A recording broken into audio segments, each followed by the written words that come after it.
Good morning, this is the News Wire. I'm La Ubaga. The fate of the multi-billion shilling Shire Health Insurance Scheme is in the hands of MPs who will decide whether it will continue to operate or not.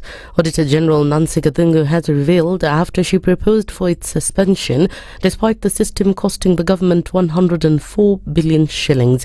Appearing before the Senate Committee on Accounts, Nairobi Senator Edwin Sifuna particularly wanted to know why Gathungu did not name the government officials involved in the scandal or recommend their prosecution. Role and responsibility for action on the Auditor General's reports is with Parliament. Can we agree before this committee that we want to terminate that contract, and what are going to be the consequences? Because we can't continue to allow people to enjoy proceeds of crime. Let's just declare this Shah and Chief a criminal enterprise, and we close it today. Our job would be to pronounce ourselves, as I say, prescription. Our job would be to inject. Homa Bay Senator Moses Kajwang also expressed his dismay at the way in which Shah has been marred by fraud and has become a playground for corruption where public resources have been misused. Kenyans are happy that someone has finally uncovered or pulled the clock off this thing called special purpose vehicles that are in reality special looting vehicles. And there's something you called track and trace, which I would want you to shed some light, Madam Auditor General, that they are taking another 1.5% on this thing called track and trace. Internal controls are not being followed.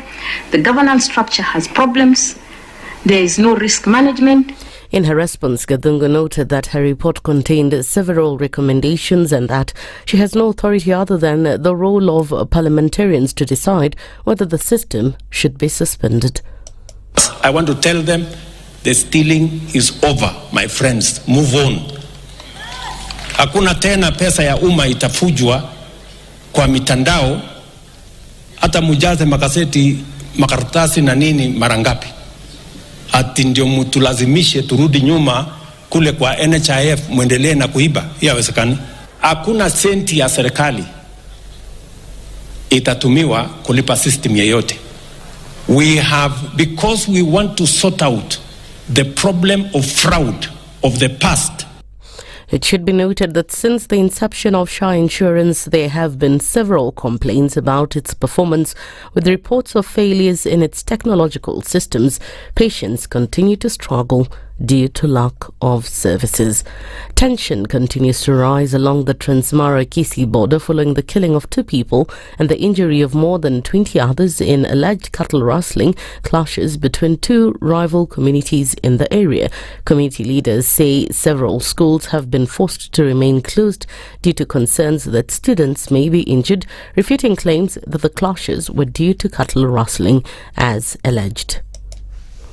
Hiyo ng'ombe haikuleta shida. Wakati ng'ombe ilikuja Wamasai wakaongea viongozi ya pande na pande ile, hiyo haikuleta shida, ila tu walienda tu kidogo wakarudi kule kusosana na wengine. However, residents have accused their leaders for failing to ensure they get their stolen livestock back. Ng'ombe kama ilikuwa ni almost 70k, wanatuletea ng'ombe ya 35. So kitu ambacho tulikuwa tunataka ni amani. Kama ng'ombe ilipelekwa na tunajua imeenda mahali, hiyo ng'ombe wairegesha, sisi hatutaki kubadilishiwa ng'ombe. Our place is known. An animal is picked and the rose on the other side. Obviously, the outcome has been what? These classes. And these classes, these are the casualties. My brother is there. Another one is in intensive care unit. A Form 4 female student at St. Mary's Tracy Secondary School has reportedly died in a fatal accident that occurred at Chepsangor area on the Nandi Hills, Chemilil Road. It is reported that the young student was returning to school from midterm when the vehicle she was in with her classmates lost control and entered a ditch.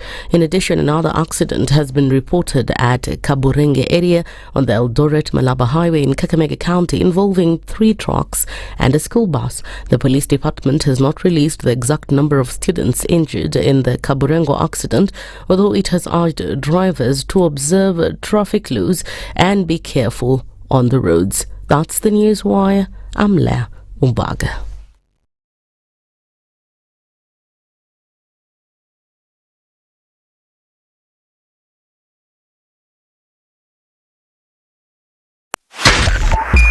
102.5 Spice FM, Kisumu. If we just gloss over issues and hope that time heals, then we may find that in generations to come, we might be back at the same situation. And the whole thing is born of stolen elections. Spice. When it comes to the decisions you make, you must be independent. There's no way you can allow one institution to dictate to you how you're going to conduct your operations, how you're going to decide cases. It's a no. When you weaken the institution to the point where they cannot take action, then you realize that politicians have to come up and now start dealing with the issues. That conversation has to die. Our politicians do not like the hard stuff. We must insist on the path of doing things right, whether popular or unpopular. Money changes hands. That is a fact. If you have political goodwill at the highest top, like in Rwanda, then corruption will be an issue of the past. If you don't have political goodwill at the top, we will pass laws, we will amend laws, we will continue passing laws and re-amending laws, and nothing will happen. This is the Situation Room, the only way to start your day. It's critical that people pay taxes. But then taxation has to have a limit. When you start overtaxing people beyond certain limit, then this is now we call robbery with violence. We are all struggling, but we don't show. If you're not doing well, shame on you. But you have to say, I'm broke and I'm struggling. We are not okay until everybody is okay. We are pretending to have political parties. Why don't we just be honest? And we say, these are the Luyas, these are the Kambas, these are the Kikuyus, and we find ourselves in Kenya. With politics and leadership, no matter what you do, there will always be a complaint. There will always be the assumption that you're either stealing or you're not doing things right. As a leader, don't fear. If you know you're doing the right thing, you've thought about it, you've got an expert advice, do it, then understand later. This country, we don't need prayers. Prayers is between you and God. Good governance and thinkers who care about the country and not their stomach. The Situation Room, Kenya's biggest conversation. Mature, intelligent talk every morning. Spice up yourself.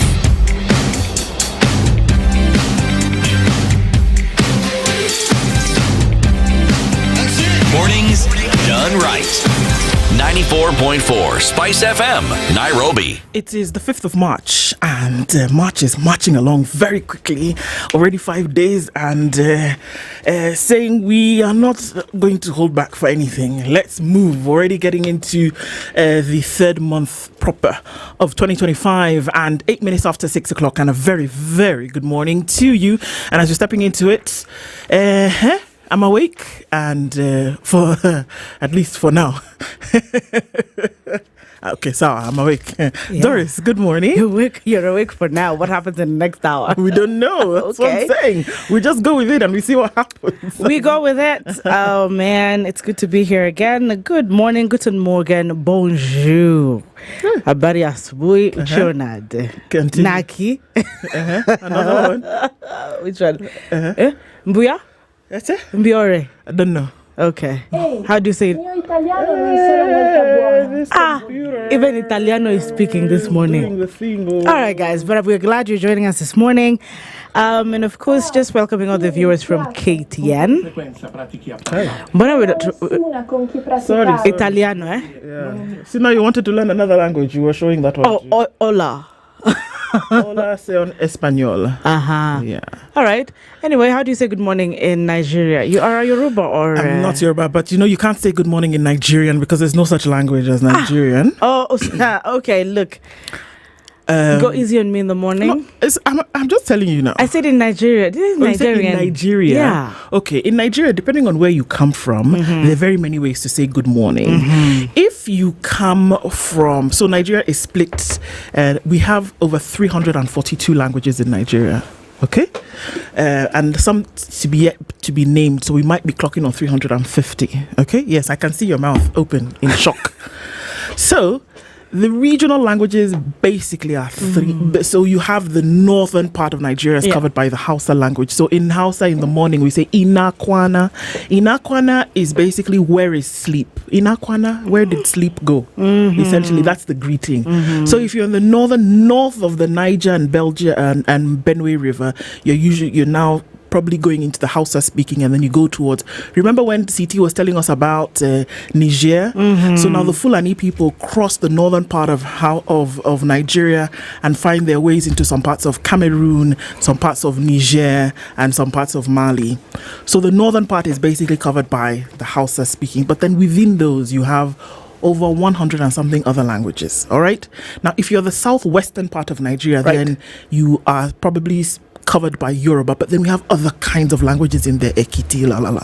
So if we were in southwestern Nigeria, we would say it would be Yoruba, and how do we greet in Yoruba? My goodness, sometimes I forget. But let me go to Igbo first, because then if you were in South Central Nigeria, you would be the Efik speaking part of Nigeria. But then now Southeast, you would be in Igbo land, and you would say Otutu Oma, which is a good morning. I think you've said that before. Yes, I have.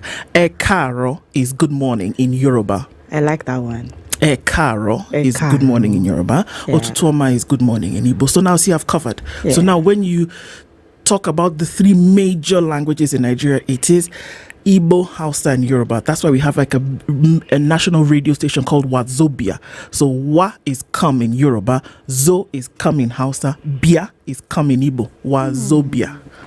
The Wazobia phenomenon was coming together, bringing people under one place. So now I've given you a lesson in history, in social economics, and community this morning. I love that. So 3 languages to add to your collection. Yeah, I will add. Wazobia, Ekaro, Otutuoma, Inakwana. Good morning, CT. Hi. Very good. You see, another language. Yeah. Very good. How are you doing this morning? I'm very well. European. You know, one of the things that I love when I listen to you, I think of the entire rainbow of knowledge that you have, not just about the continent, but about the world we live in. Miss Cuthbert must be very happy with Miss Cuthbert. Calling her Miss Cuthbert now. Sorry. Is it?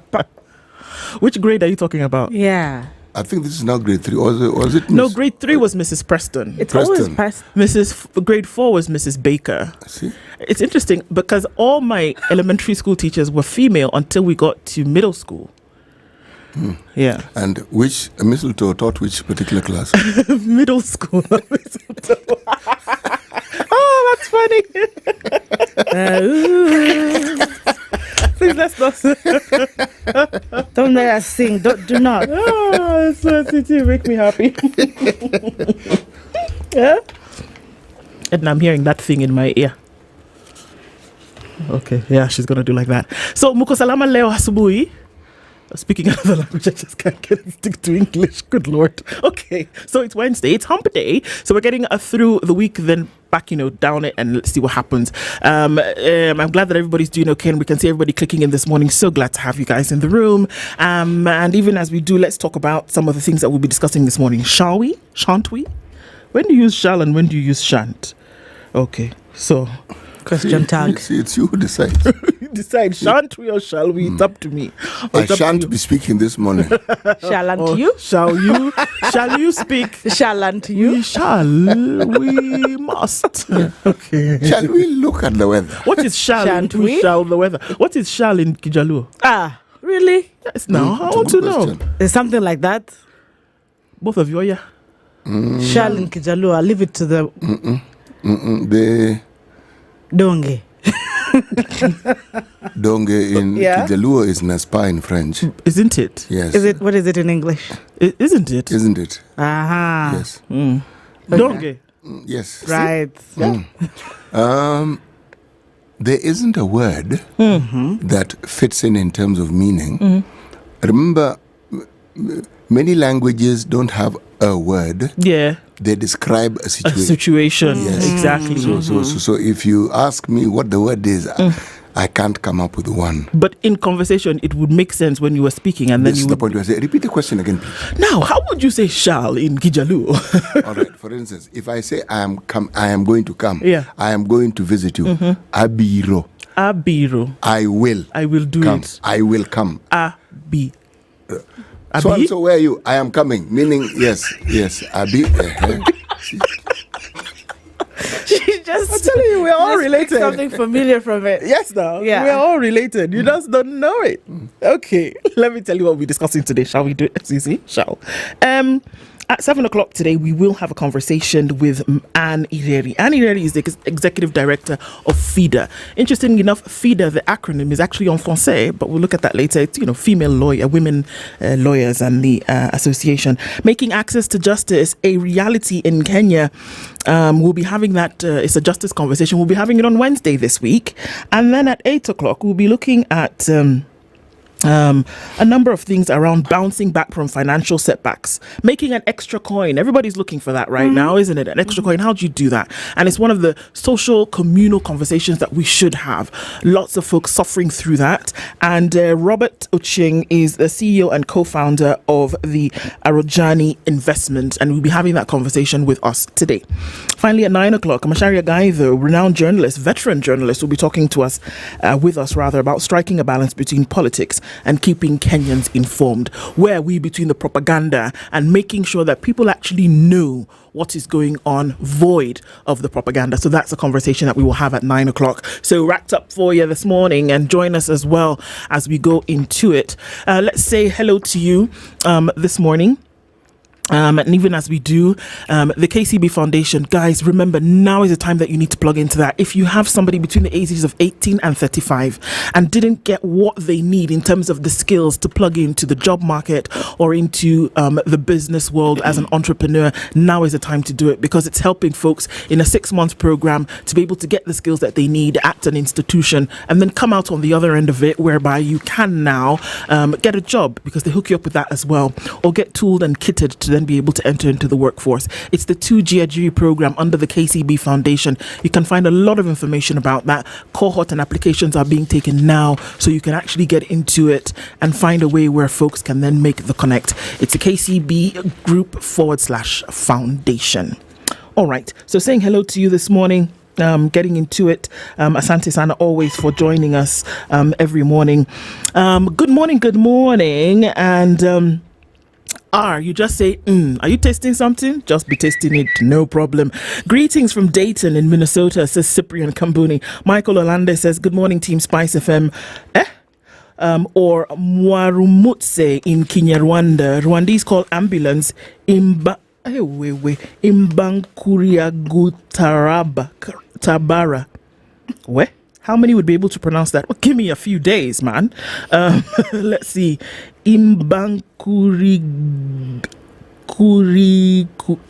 mind. Just understand that the word for ambulance in Kinyarwanda is a very long word with many A's and many B's. It'll get you there eventually. Literally. Don Sabwa, we see you. Good morning to you. Peter Kiare says, good morning from Mombasa. Ndu Akinyi. You see, now they've moved the name to somebody else. Now you're Ndu Akinyi. Inakwana, so there's no I in front of Kwana. It's just Kwana. Kwana is days or asleep overnight. CT Lock Oyaore. Anki Bear. No, that's a greeting. Bear. I know. I just thought Anki Bear was kind of there's cute. also Anki Bear. Like, she's a good person. She is. Like, Ifoma. Bear can mean good and bear can mean beautiful. Bas, which one do you want today? Good or both? Both. Take it. It can also mean wonderful. Bas. Nice, yeah. Another fool somewhere? So I'm good. You carry on, fool. Shall we? Yes. Shall fool? Good morning, Don Sab. Desmond Otis. We say, Spice listeners and viewers, good morning. You see, that's great, Desmond. Desmond is greeting us, but greeting everybody else who has tuned in this morning. Jimmy Wekesa says, good morning from Munich in Germany. Rose Grace, good morning. Good morning, Ndu City and the pretty lady. Dorice, great. Thank you for the good job that you're doing. Thank you so much. Tuned in from Tamu. Good morning, Team Spice, says Felix Bosire. Hello, Wate. Baba is still consulting, and we don't want to wait in vain. We don't want to wait in vain for your love. Let him give us a list of his friends, relatives, and cronies. Who? Baba. Why? Asujui? This is me. I'm just reading. That list will be long. Very long. Agri Mamani says, good morning. A man who knows how to swim will never complain about the size of the river. Mafrika says, good morning, Ndu Anki and CT. OG says Bwakire from Utawala. How do you answer Bwakire? Do you just say Bwakire back? Hello? Mbuya? Via? Mbuya. The owner of the language has said it's Via. Ednah is Via or Mbuya? Bwakire Via? Bas. Okay. That's how you answer. Good morning from Minnesota Spice family. Ask CT, did he know that there was a colony called French Sudan in West Africa between 1880 and 1960? Yes or no? Did you know? Not only do I know, it was called the Republic of Sudan. Bas. Or the Sudanese Republic. Yes. And we spoke about it last week. Yes, we did actually. Yes. Good morning, guys. Uhuru Raila and Murathe met in Watamu. Maybe they went swimming. What's wrong? No. Political alignment is taking shape soon. And he lives in Watamu. Yeah, David Murathe lives in Watamu. And maybe they went to visit him for a cup of tea. And for all you know, Uhuru also maybe lives in Watamu. Yeah, maybe he has an apartment there. Watamu is in Kenya. Exactly. And the boys decided, you know what, let's just, have a round of golf and a cup of tea. But everybody wants to speculate. Shoot the breeze. Discuss the weather. What's wrong? Samara. Shall we? Charles says, good morning. Tuned in, ladies and gentlemen, all the way from the big all ready for the big conversation. Asante Sana, tuning from Eldoret. Bonjour à tous, bonjour à toi, Agola. Good morning to you. Now that there is no reverse in SHA and it's not working, says Hesbon, can CT confirm if NSSF is working? You guys should calm down. Shabi, you said you will go. Abi? CT, did you go? No, he said when he goes, he will tell us. Yes, but I am pleasantly happy that they keep inquiring. Yes, I will go. Yes. These things take time. I can't sort of like sit here in the studio and then say, guys, let me just dash over to you. Let me come. I'll be back in a minute. It doesn't quite work like that. Good morning, Team Spice, tuning from Utawala. Dr. Vent, that's Josephat. Good morning to you. Dr. Venvik is tuned in and says, Ndo Otutu, Oma Otutu. Okoh Jeffrey is tuning this morning, says greetings from Wasingishu. Good morning to you. ¿Cómo estás, amigos? This is interesting because Spanish, for example, is a gender language such as French. So the thing is that when you have many takes on the male gender. If it's just female, it just takes on, like you have amigos for men, amigas for women. But if there's a mixed group of friends, you will go with amigos. So I thought that was interesting. It's like the la. No, it is Lula, il, el, and then Espanol, you have los, las, like that. But what I'm saying is that if it's just women, you go with amigas. If it's just men, you go with amigos. Like but if it's a group of all of them, men and women, you go with the male version. Yeah. How patriarchal this society of ours. Good morning from Doha, Princess Ndu, beautiful Anki and CT. The report of the OAG, which is the Auditor General, should be acted upon by Parliament. CT. They said that Parliament should act upon the Auditor General's report. The same Parliament we have. Laugh. Very good. Now, good morning. Abere Bethel says good morning. Wakire Buya in Kisi says Murioki Kiana. Good morning. Carol Nyambura Natupenda Sana. Amaya Okello says good morning and tuned in. Spicy 3 tuned in from West Side Nairobi. West Side sasa iko wapi? Nairobi West? Sijui. Kusi Westlands? And Bakassi West, which one? Okay. Bora ni West. Bora. Good morning, team. Listening in from Durban in South Africa. We have to listen before we head to work. I love it, Matthews and Dubi. Good morning to you. Pa Ibrahim says good morning. Nakupenda Mungu. Pia Pia Asante. And Gore is tuned in. Sakina Keza says good morning. Beautiful lady and Gore. I have to say that good morning. Good morning. In Liopian is Oru. What's that? Oru. The day has broken. Okay. Meaning the night has ended, the day has come. Is that the same that's different? Pin Oru. Okay. Yes. So Jose Good says good morning. Sir Maritim is here. William Munga, Chef is also tuned in. Ibrahim, Julius, Frederick, Chaboy, Patriotic, everybody, we see you. Even though I don't say it, I see you. Good morning and karibuni sana. CT. Tell us today's proverb from Burkina Faso. Yes, indeed. They do have horses in that part of the world. Oh, really? Yes, and the proverb today is about a horse, not a donkey, a horse. Okay. Beautiful. The horse cared for by 2 grooms dies of hunger. Grooms. Horses need to be groomed. Groom. Not the groom for the bride. No. The groom that uses a broom. Bridegroom. Like how you groom yourself in the morning. Exactly. Horses need to be groomed. They need to be groomed. So a horse that is groomed by 2? a house that is cared for by 2 grooms dies of hunger. of hunger. Because all the attention is paid on one thing, and you don't look at who is caring for what goes in for sustenance. It's more of an outward. You're more inclined to your outward. Appearance, or taking care of your outward more than you would the inside. So one part of you which is inside gets to either die. Will die. Yeah, it will die. Yes, I want to follow this thought. sorry. Yeah. So somebody has died, and then? No, somebody else dies. Come on, do not start this morning. Listen, you need to take care of yourself inwardly and outwardly. All right? You do too much for the outward, and you do not take care of your inside. Your inside rots slowly. Where you're deceived by the outside that you're doing just fine, but your inside is dying. So balance it out. Balance the ball. Very good. Yeah. As we used to say in my youth when I was Dole. Short for Kidole. When was the last time I had someone say Dole for real though? Let's look into the headlines. Let's do this before we then go into a break and come back and look into those stories in detail. On the front page of the Standard, Kenya's bold newspaper, where Shah Billions web, and it looks like a web. In the middle of it is a money trail, as millions of Kenyans worry about who will foot their bills if they fall ill. Behind the scenes, a network of shadowy firms backed by influential politicians is quietly managing billions of shillings from President Ruto's flagship projects, raising concerns over transparency and public accountability. 104 billion shillings, the amount of money the government is putting into the public health insurance scheme. Is it though, or is it the money that was paid to those who are managing the system? 900 million shillings is what the government's pay bill number reportedly collects on a daily basis. 900 million. Okay. According to Auditor General Nancy Gavongo, the ownership of the system, its components and all intellectual property remains with the consortium. So maybe not Africa. And now we look at this web, all the companies around it. We'll look at the details of the story, but let me quickly tell you. Apero Limited, part of the Shah Shift Consortium, is owned by SIH Africa Limited. It's worth 104 billion. Connect the dots.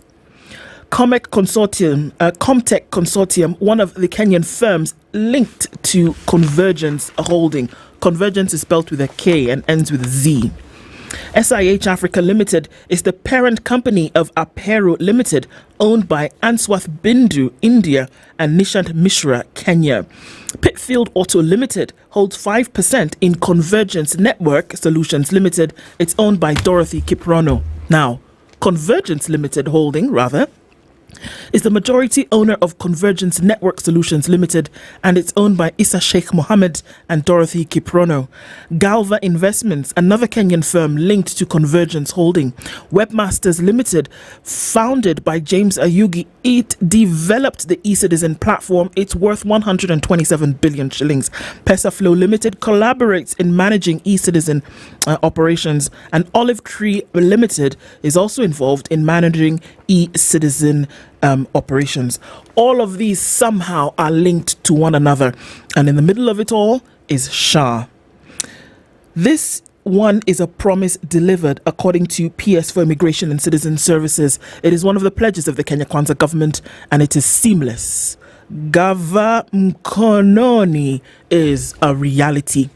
Big headline today, and it's carried in some of the others. You let us know what that is in a minute. Dorice and CT. Referendum call. Ruto fights move to impeach him. So there's a move to impeach the president, and he's saying, me, you shall not. And we'll look into that. Sacco sues regulator over Cusco. The mess that has been created in terms of the money that was stolen from the umbrella body of Saccos is monumental, and folks are running in a tailspin around that. Ukraine in shock after US halts aid, and Zelensky has actually retreated and said, you know what, perhaps we need to have a chat and see how we can get that support back on track. All right, more on those bits. Daily Nation, guys, this is just shocking. Let me start with this on page 3. Do you know that people in Nairobi are taking diabetes drugs to slim down, to cut down weight? Interesting. Weight loss at what cost? Chemists now selling diabetes medicine illegally. All right. Shah Storm. Senators say project has turned out to be a vehicle for looting public resources. Auditor General Nancy Gathungu has told members of parliament the ball is in their court on whether to terminate the controversial 104.8 billion shillings Social Health Authority SHA system after her office exposed the rot in the contract, with the damning revelations kicking up a storm. What's the program's fate? And I ask, what's the program's fate? Some saying it's working seamlessly. Quite interesting. Now, about education, let's take a look at how your child will be placed in senior school. The pioneer cohort of learners who will join grade 10, that is senior secondary, in January 2026 under the competency-based curriculum, CBC, will select a total of 12 schools for placement to transition from junior school. The learners who are currently in grade 9 will pick schools based on their preferred career pathways. The placement will be after the learners undertake the Kenya Junior Secondary School Assessment, which will be administered from October 27th to November 5th, 2025. Finally, we're seeing here members of parliament refuse to approve 10 billion shillings roads kitty in row with governors. And Ruto Uhuru race for Raila. He is a needed man, according to this. A surprise meeting between Mr. Kenyatta and Mr. Odinga amid push by President Ruto to sign a political deal with the latter has lifted the lead on the scramble for the veteran politician ahead of 2027. Mutu muhimu how? Aya, Titi. Business Daily. Why Nairobi has dropped in Africa healthcare ranking. Sorry, not Africa hasn't dropped, anyways, Nairobi. We are being told that Nairobi's healthcare system has dropped one place to fourth. It was third on the continent, and now it's number 4. Okay? The survey ranking that tracks the quality services and equipment used for diagnosis and treatment, as well as high-skilled personnel, meaning there is a survey that looks at, okay, skilled personnel, how many do you have? All right, diagnostic kits, okay, treatment, looking at the ailment spectrum, Nairobi was number 3. Now we've gone to number 4. The full story is on page 6. Bolt revenues dip as Uber closes gap. There was a gap. Okay? We're told they have recorded a 1.2 billion dip in revenues. That is the market, the year ending June 2024. That is history, last year. Okay? This and that. But this, these are indicators that people are not spending money. I am somebody who uses cabs on a daily basis. And so I have an opportunity to talk. And the cry is that people are not the clientele. The number of people who use these services has dropped. That is what I hear consistently. Okay? Right. Airlines, plural, boost their cargo capacity as demand rebounds. Yep. We are now beginning to recover from COVID. That's what you're being told. Because during COVID, the only thing that seemed to work was cargo, because people wanted traveling, human beings boarding planes, going to destinations. That has picked up, but cargo has picked up, which means the business world is beginning to wake up. Look at the length of time it has taken. Just look at the length of time it has taken for things to sort of move up. Now, what qualifies as not very good news? Investors snub 41 billion of Kenya's Eurobond buyback offer. Okay. All right. Investors agreed to sell back 64.4% of the 116 billion, these are shillings, 900 million US dollars, Eurobond before maturity, leaving Kenya with over 41 billion on the table. Okay. So Kenya has 41 billion on the table. Yeah. Right? All right. Okay. So, just keep nodding, because I don't really understand what they talk about. But 41 I understand. Okay. 64 I also understand. SACCO breaks audit rules over Cusco fraud losses. This is an accounting discussion.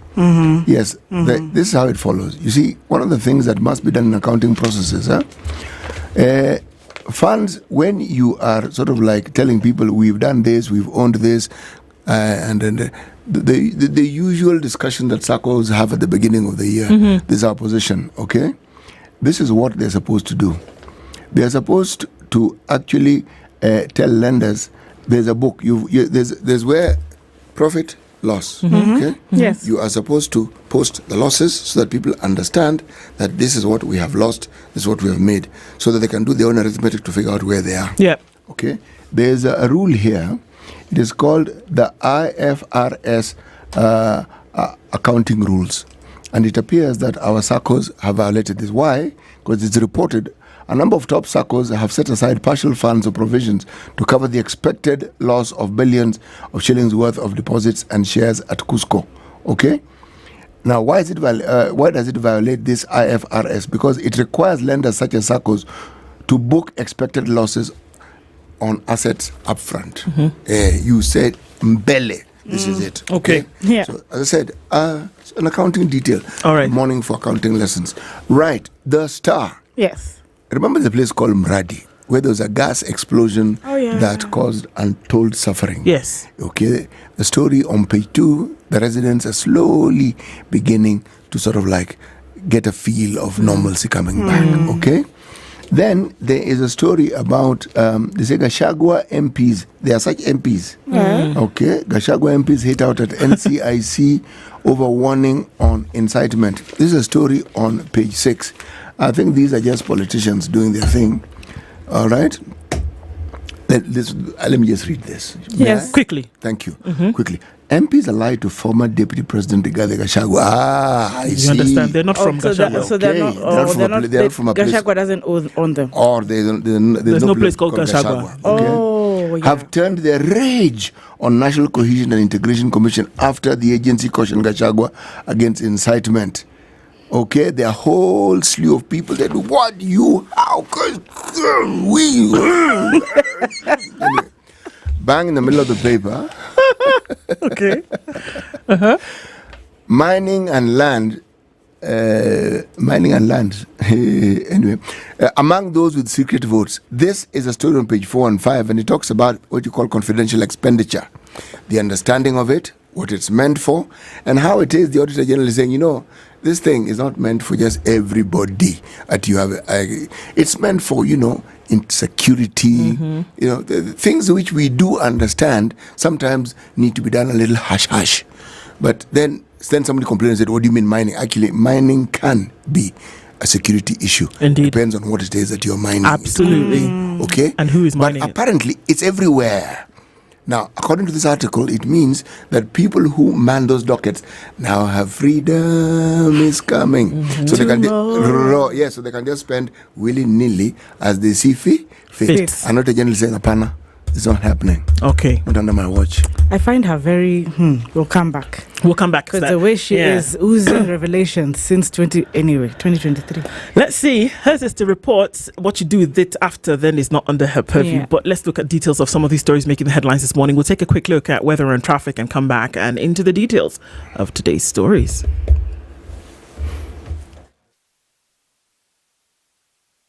This is the Situation Room, the only way to start your day. The weather with SpiceFM. To Nairobi, 15 degrees. It's 15 and cloudy into Nakuru and 16 and cloudy in Nyeri. 14 and clear in Eldoret this morning, while into Mombasa at 25. It'll be sunny through Wednesday. 26 and partly sunny conditions expected in Malindi, and it's 19 and clear in Kisumu, going to highs of 35. 18 and partly cloudy in Kakamega, going to highs of 36, while into Kampala at 20. It's cloudy with highs of 31. Dar es Salaam at 15 will be sunny through the day. At 27 will be sunny through the day with highs of 32. And we're looking into a mostly cloudy Johannesburg, currently at 18. Into Mogadishu, it's 25 and sunny with highs of 31, while Addis Ababa at 15 is sunny. 28 and partly cloudy in Lagos with 25, and heavy rain in Kinshasa this morning. 8 degrees and sunny into Beijing, while it's 0 in Paris and 2 degrees and cloudy in London. 8 degrees clear in New York, going to highs of 12 and lows of 7.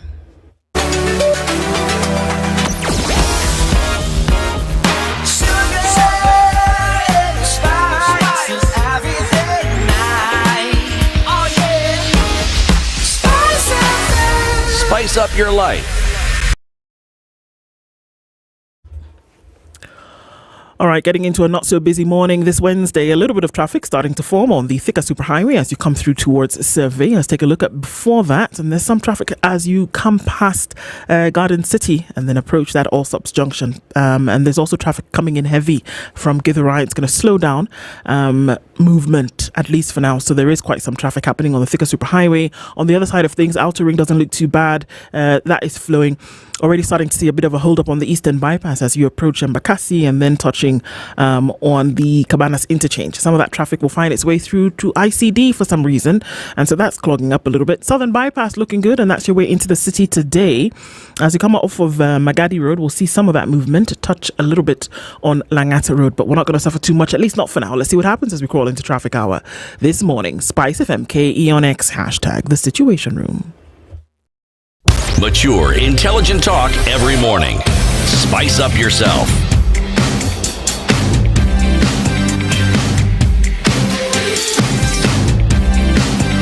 Mornings done right. 94.4 Spice FM, Nairobi. Okay, so even as we look at details of the story, there's a lot that's going on. The story that's on the front page of the Standard today talks about Shah Billions Web. But if you look at the details of that, we're looking at how shadowy firms control billions in state projects. And that web talks about these different organizations. And we've given a bit of headway into that. But Gathungu says MPs have final say on her Shah ownership report. And that's what I was saying. Hers as an Auditor General is to take into consideration all these monies, how they've been spent, and report on them. That's what she does. Now, what you do with that information afterwards, whether you find that there's something of a criminal nature, whether you think there's some kind of a misappropriation, whatever, that is squarely at the doorstep of Parliament. Auditor General Nancy Gathungu yesterday told Parliament that it has the final say on how to resolve the riddle over the ownership of the controversial Social Health Authority. Yes. Thanks. After she revealed that it is not owned by the government. It's not a government. Government doesn't own it. Basically, is what she said yesterday. Sure. Yes. Okay. She appeared before the Senate County Public Accounts Committee and said she cannot give recommendations on what is to happen after revealing that the platform was owned by private entities. She said, I have pronounced myself on the audit report on Social Health Insurance Fund, where I have concluded that there was no effectiveness and lawfulness on the use of public resource. The matter is now squarely before Parliament to decide what to do with it.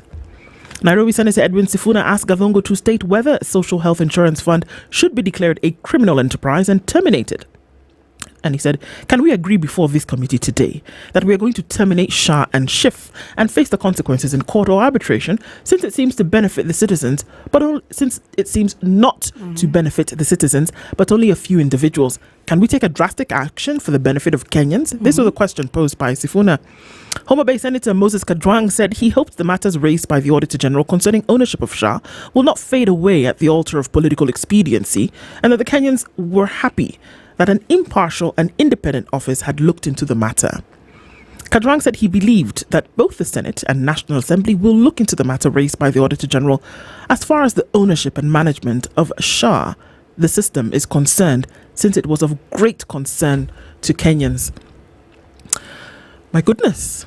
On the front end, people have issues, and we've seen across the nation from the weekend, then going into words spoken by Super Cabinet Secretary Musalia Mudavadi when he said, we have to tell the truth. He did say this. Senator Boni Khalwale over the weekend addressed the CS Health directly and said, sister, you're a doctor like me. We know how difficult this thing is when we are treating people who are unwell. But then now we have a system that must work. I said, there's obviously a problem with it, and I'd like you to please look into that. We saw the comments from Musalia Mudavadi when he said, no, even if we're in government, we have to be honest that it's not working. We need to fix it. Only for the Auditor General to now come and say, well, the whole thing doesn't belong to government, number one. There are inadequacies. We are not seeing how this money is being spent diligently, effectively, efficiently. It's not happening. Senate is coming out guns blazing, and I'm not surprised that it took the person of Edwin Sifuna to say, you know what, guys? Then do we need to say that there's a criminal enterprise going on here? Do we then need to say, shut the thing down and let's go to court or let's go to arbitration and figure it out? If that's what drastic action is required to have it sorted out, let's do that. Gavungo says, that's great. However, you guys need to decide what to do. Remember, Parliament is made up of the National Assembly and Senate. You guys actually need to decide what to do. And then that's when Senator Moses Kajwang comes out and says, you know what? I hope that it will not be another thing that is just water under the bridge. It's too expensive. There are 50 million people at risk. And you made a promise as government to make sure that this thing is working. It's not working. And in the back end, remember I started with front end. And in the back end, now you see that there's some mago going on behind there. Huh? What? Moment of silence. It's necessary. Huh? The moment of silence is absolutely necessary because the people who started shouting and sending smoke signals from the very beginning, are they not justified today? Why haven't you mentioned the big guy who said, you know what, move on? Did you hear? Who? The president told the Shah critics to move on.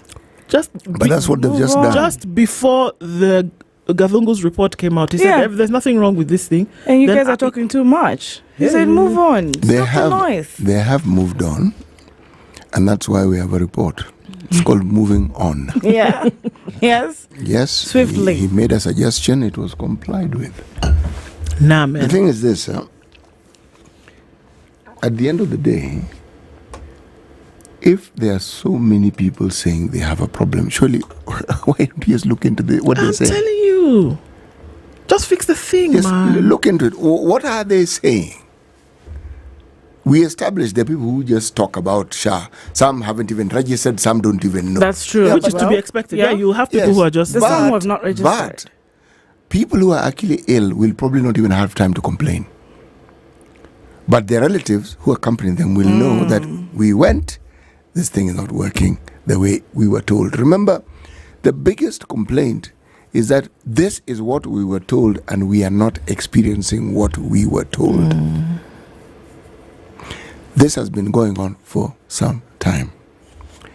The ministry has attempted to explain, okay? The explanation that will make sense is when you say it is not working. Come, let us show you what is working.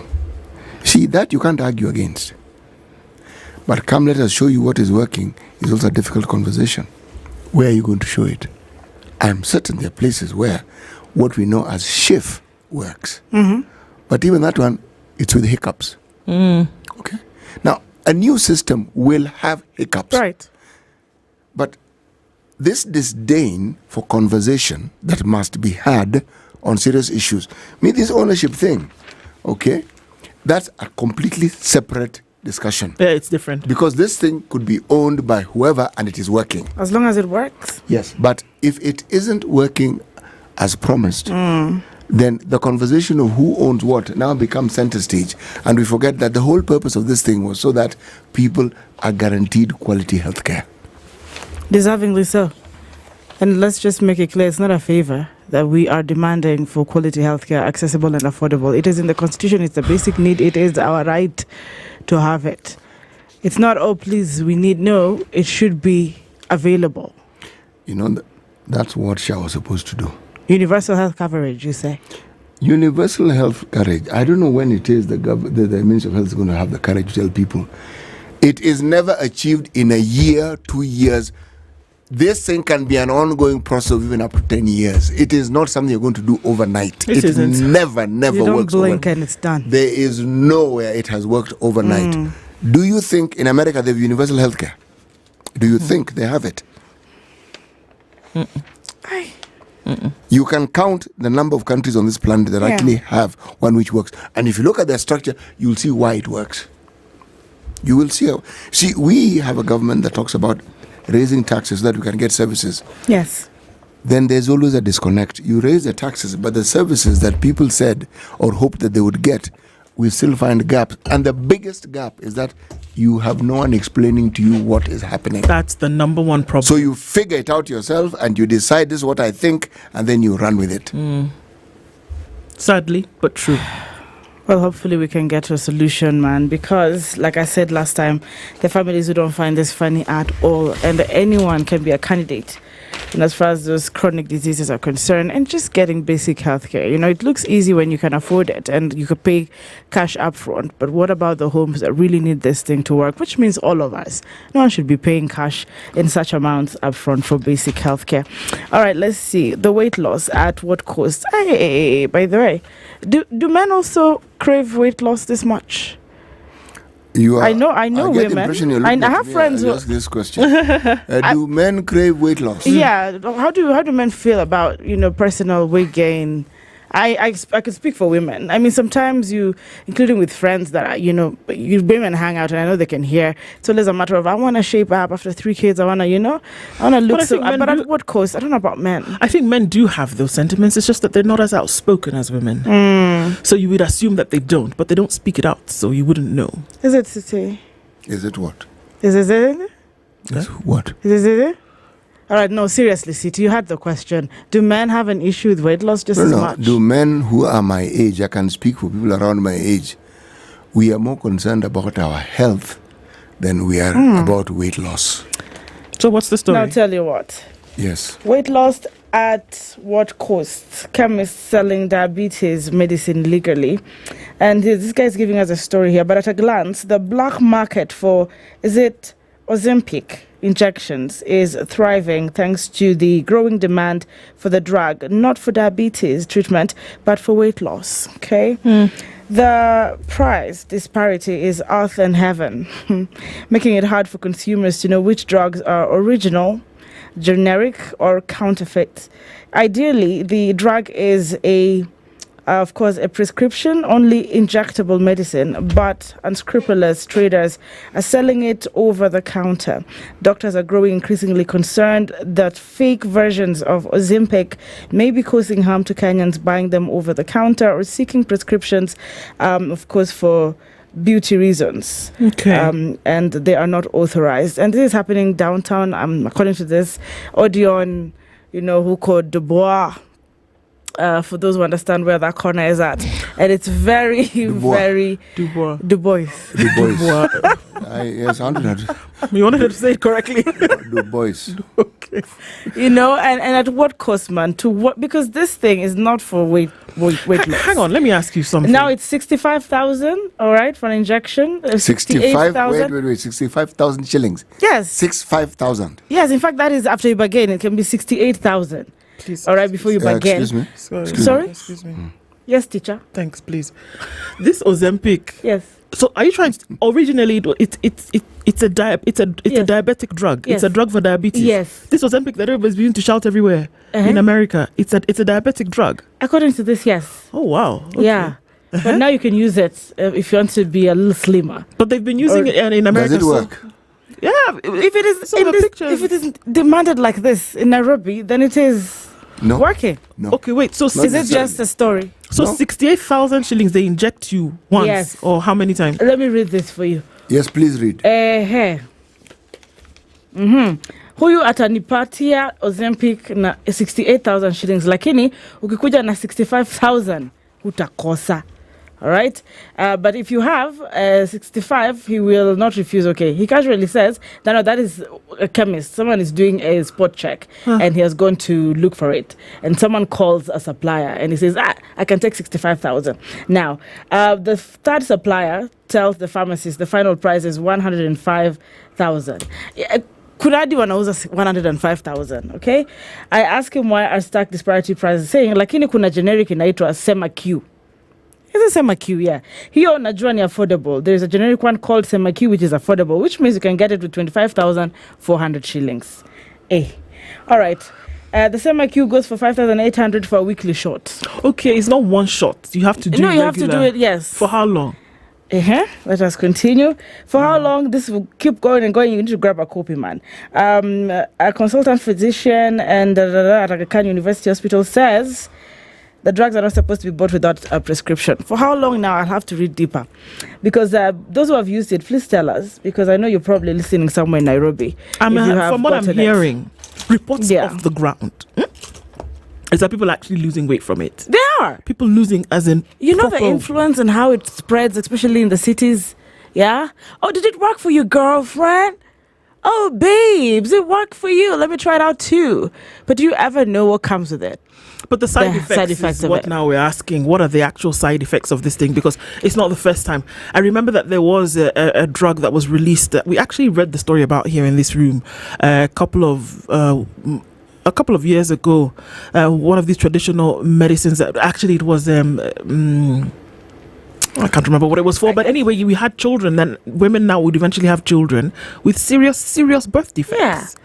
And then you start asking, oh God, you left me. Now listen, Dr. Sakwala says people who use this drug have a problem with a hormone in the gut called, is it incretin hormones? So these drugs try to compensate for that or act as that drug to be able to do the work that the hormone usually does in the body. Okay.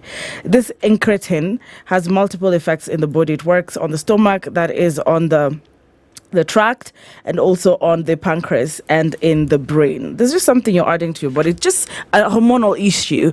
You're creating a hormonal imbalance that will then affect your brain, etc. Digestion, and it reduces your appetite. That's what it does. That's what it does. So in America, it is not FDA approved for weight loss. There is a drug, however, that has somewhat similar qualities that is approved for weight loss, and it's called Wegovy. Wegovy. Okay? What I'm saying is, yes, you dramatically demonstrated how it works, and true word of mouth advertising, native, effective, and people. But the obsession with weight loss follows a queue of many obsessions that people have now. Okay? Now, beyond that, the serious side effects is that you talk about it work on the pancreas. All right, you are likely to develop gallbladder disease, thyroid and cancer risks, kidney problems, and pancreatitis. Yes, so terrible. Oh yes. What you will end up doing is you will probably end up on dialysis because the side effects will affect what you call the normal processes that certain parts of your body are supposed to actually have. So, goodness. I don't know, man. But I think folks are after that initial, if you have you're trying to lose, a number of kilos, the drastic weight loss in the beginning is now what spurs folks on, and they'll be like, exactly just like what you said, Dorice. You see somebody who's lost and you're like, oh wow, this is fantastic. What did you use? And they say, oh, I use this. And they say, okay, well, I can scrounge up 68,000 bob and I can get it so that I can look good. But they don't tell you what the nausea, the vomiting, the stomach pains, all those problems that they undergo, and then eventually the pancreas starts getting a problem. Oh yes. Your liver starts getting a problem. We need to be careful about just putting anything into our bodies. And so, you see, the thing is, there's certain parts of your body that once they start having a problem, they will continue having a problem. And they will be irreversible. And as you're getting older, the likelihood and chance of your recovery gets less and less. There are many ways of losing weight. Go and see a medical practitioner who understands what your body is supposed to do with itself, and they'll probably explain to you what you need to do. And do it the healthy way. But the board needs to pay attention to these pharmacists and chemists who are actually just selling this. It is actually backdoor. Impossible. They cannot regulate this. They cannot just check. People even sell expired medicine. Allow me to explain.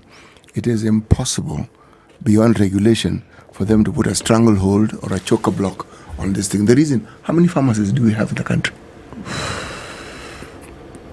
I don't know for sure though. And what makes you think it is pharmacists necessarily who sell this thing? I just read that. These are from the chemists. This spot check was in chemists. That's what I said. Necessarily. There are pharmacists who will sell it. Yeah. Are they the only ones selling it? No. My point. Something that people think is good for them will be sold. True. Okay. What can be done is, the best thing is you inform people and inform them well about what it is that they're getting themselves into. Because the side effects are going to be crazy. And we're not going to see them now, We're going to see them years later. And then we'll be able to draw the lines between the consumption today and the health issues that people are going to have in the future. We need to be very careful. I agree that regulation needs to take place, but the numbers that we are dealing with are crazy. Let them take the time to inform people about what's going on. And more so focus on the side effects. Absolutely. But we should also learn to make informed choices. You man know it's trending, it's working. Please. Actually, that's informed as far as they're concerned. It has worked for so and so. It can work How for is me. that informed? And that's information. All right. We're getting into a conversation with Fida come around 8 o'clock. Good morning. I come around 7 o'clock. Morning at 7 a.m.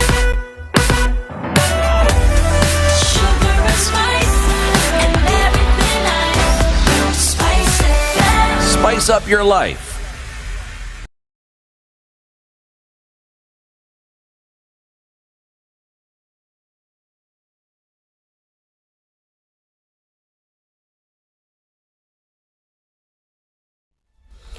Good morning, this is the News Wire. I'm La Ubaga. The fate of the multi-billion shilling Shah health insurance scheme is in the hands of MPs who will decide whether it will continue to operate or not.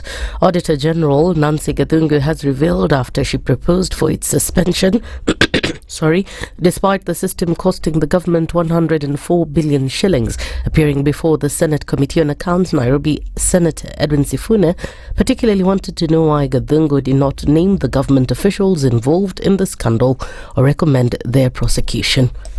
Role and responsibility for action on the Auditor General's reports is with Parliament. Can we agree before this committee that we want to terminate that contract, and what are going to be the consequences? Because we can't continue to allow people to enjoy proceeds of crime. Let's just declare this Shah and Chief a criminal enterprise, and we close it today. Our job would be to pronounce ourselves, as I say, prescription. Our job would be to inject. Homa Bay Senator Moses Kajwang also expressed his dismay at the way in which Shah has been marred by fraud and has become a playground for corruption where public resources have been misused. Kenyans are happy that someone has finally uncovered or pulled the clock off this thing called special purpose vehicles that are in reality special looting vehicles. And there's something you called track and trace, which I would want you to shed some light, Madam Auditor General, that they are taking another 1.5% on this thing called track and trace. Internal controls are not being followed. The governance structure has problems. There is no risk management. It should be noted that since the inception of Shah Insurance, there have been several complaints about its performance with reports of failures in its technological systems. Patients continue to struggle due to lack of services. National Assembly Majority Leader and Kikuyu MP Kimani Ichung'wah has dismissed reports suggesting that he has sponsored a new bill in Parliament seeking the removal of the Auditor General as the head of the National Audit Office. The so-called bill reportedly sought to give the Audit Advisory Board control over budgets, human resources and other key decisions, limiting the Auditor General's autonomy. News of the alleged bill started doing rounds on social media following a damning report by Auditor General Nancy Gathungu, which claimed that the government does not own or control the ambitious 104.8 billion shillings Social Health Authority. And finally, the Kenya Medical Practitioners and Dentists Union have given the government a 14-day ultimatum to address their issues with Shah Health Insurance. KMPDU Secretary General Davji Okello warned that if the government does not act, it will lead to national protests.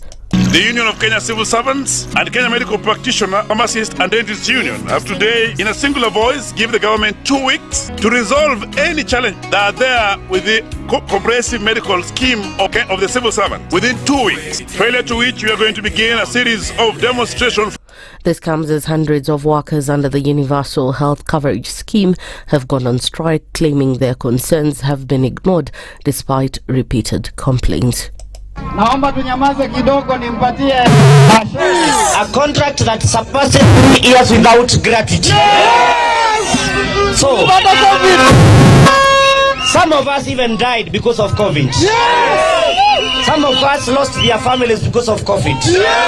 And we have continued to persevere to work for Kenyans.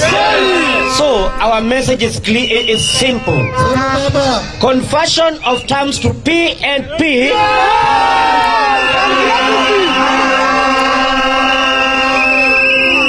and payment of gratitude for the years that...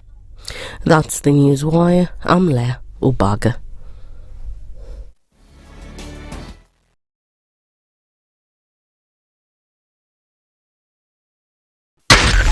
SpiceFM, Nakuru.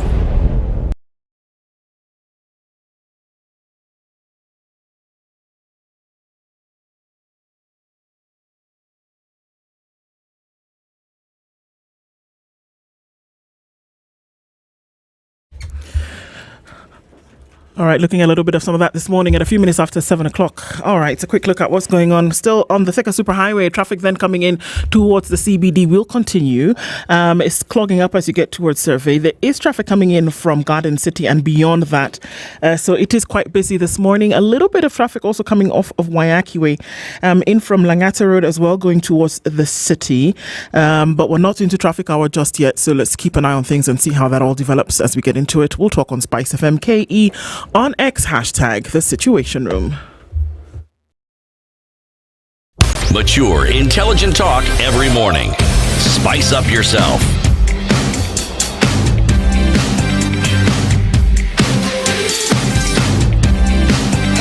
Mornings done right. 94.4 Spice FM, Nairobi. 5 after 7, and welcome to the second hour of Kenya's biggest conversation this morning. Our live streams are up on YouTube, on Facebook, and on X. And our audience on KTN, Karibu Sana, and wherever you're listening across terrestrial radio in Kenya, in the region, on our streams, and indeed around the world. Welcome to the Situation Room. Ndu, Siti, and Anki with you here this morning. And even as we get into vital conversations this morning, Citi's been dropping nuggets of diamonds this week. Last week it was your wand. This week it's just tossing them out there. Mm-hmm. Is it true that diamonds are a girl's best friend? So they say. These people, are they right? Well, I don't know. Depends on the girl. Mm-hmm. It depends, doesn't it? Mm-hmm. So much depends on dependent. Right. Diamond Trust Bank wants to tell you that they have a mortgage plan that can meet your needs. And what do they mean by this? They mean that they are offering you a deal that covers you comprehensively. What do I mean comprehensively? Mm-hmm. If you are employed, meaning you are one of those individuals who has a pay slip.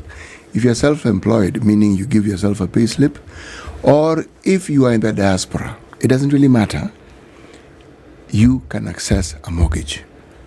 Now, the interesting features of this mortgage is as follows. There is a single-digit interest attached to it. 9% if you get a mortgage for 10 years. 9.75% if you get a mortgage for 25 years. Mm-hmm. Now, I'm about to put icing on this particular cake. Mm-hmm. There are no hidden charges. Nice icing. Mm-hmm. Let me put a cherry on top. If you happen to pay ahead of schedule, no one is going to penalize you. But more importantly, this is information that is readily available to you. If you get up, walk to any Diamond Trust branch, they'll be able to furnish you with the details that I'm giving you. And better still, you'll be able to have a conversation where you can match your needs, your capacity, the available money you have, and the dream that you now want to fulfill. Mm-hmm. Okay? But if you can't do that, then why don't you just email them at mortgages@dtbafrica.com. That's it. Fantastic. Yes. That's it. The man is dropping diamonds, and you need to pick them up this morning and then find out how you can get into it. And I think necessary. We're getting into a justice conversation this morning, and access to justice is one of the things that we often discuss. Today, we're going to do that with Anne Ireri, who is the Executive Director of FIDA, which is the Federation of Women Lawyers. Has been here before. So, Anne, good morning to you. Good morning, and great to see you this year. Asante sana. Good to see you as well. Yeah. You've been well? I have been. Good. Cannot complain. You're in the hot seat of Situation Room, as you know, and we're talking about a topic that, in my opinion, just doesn't get it.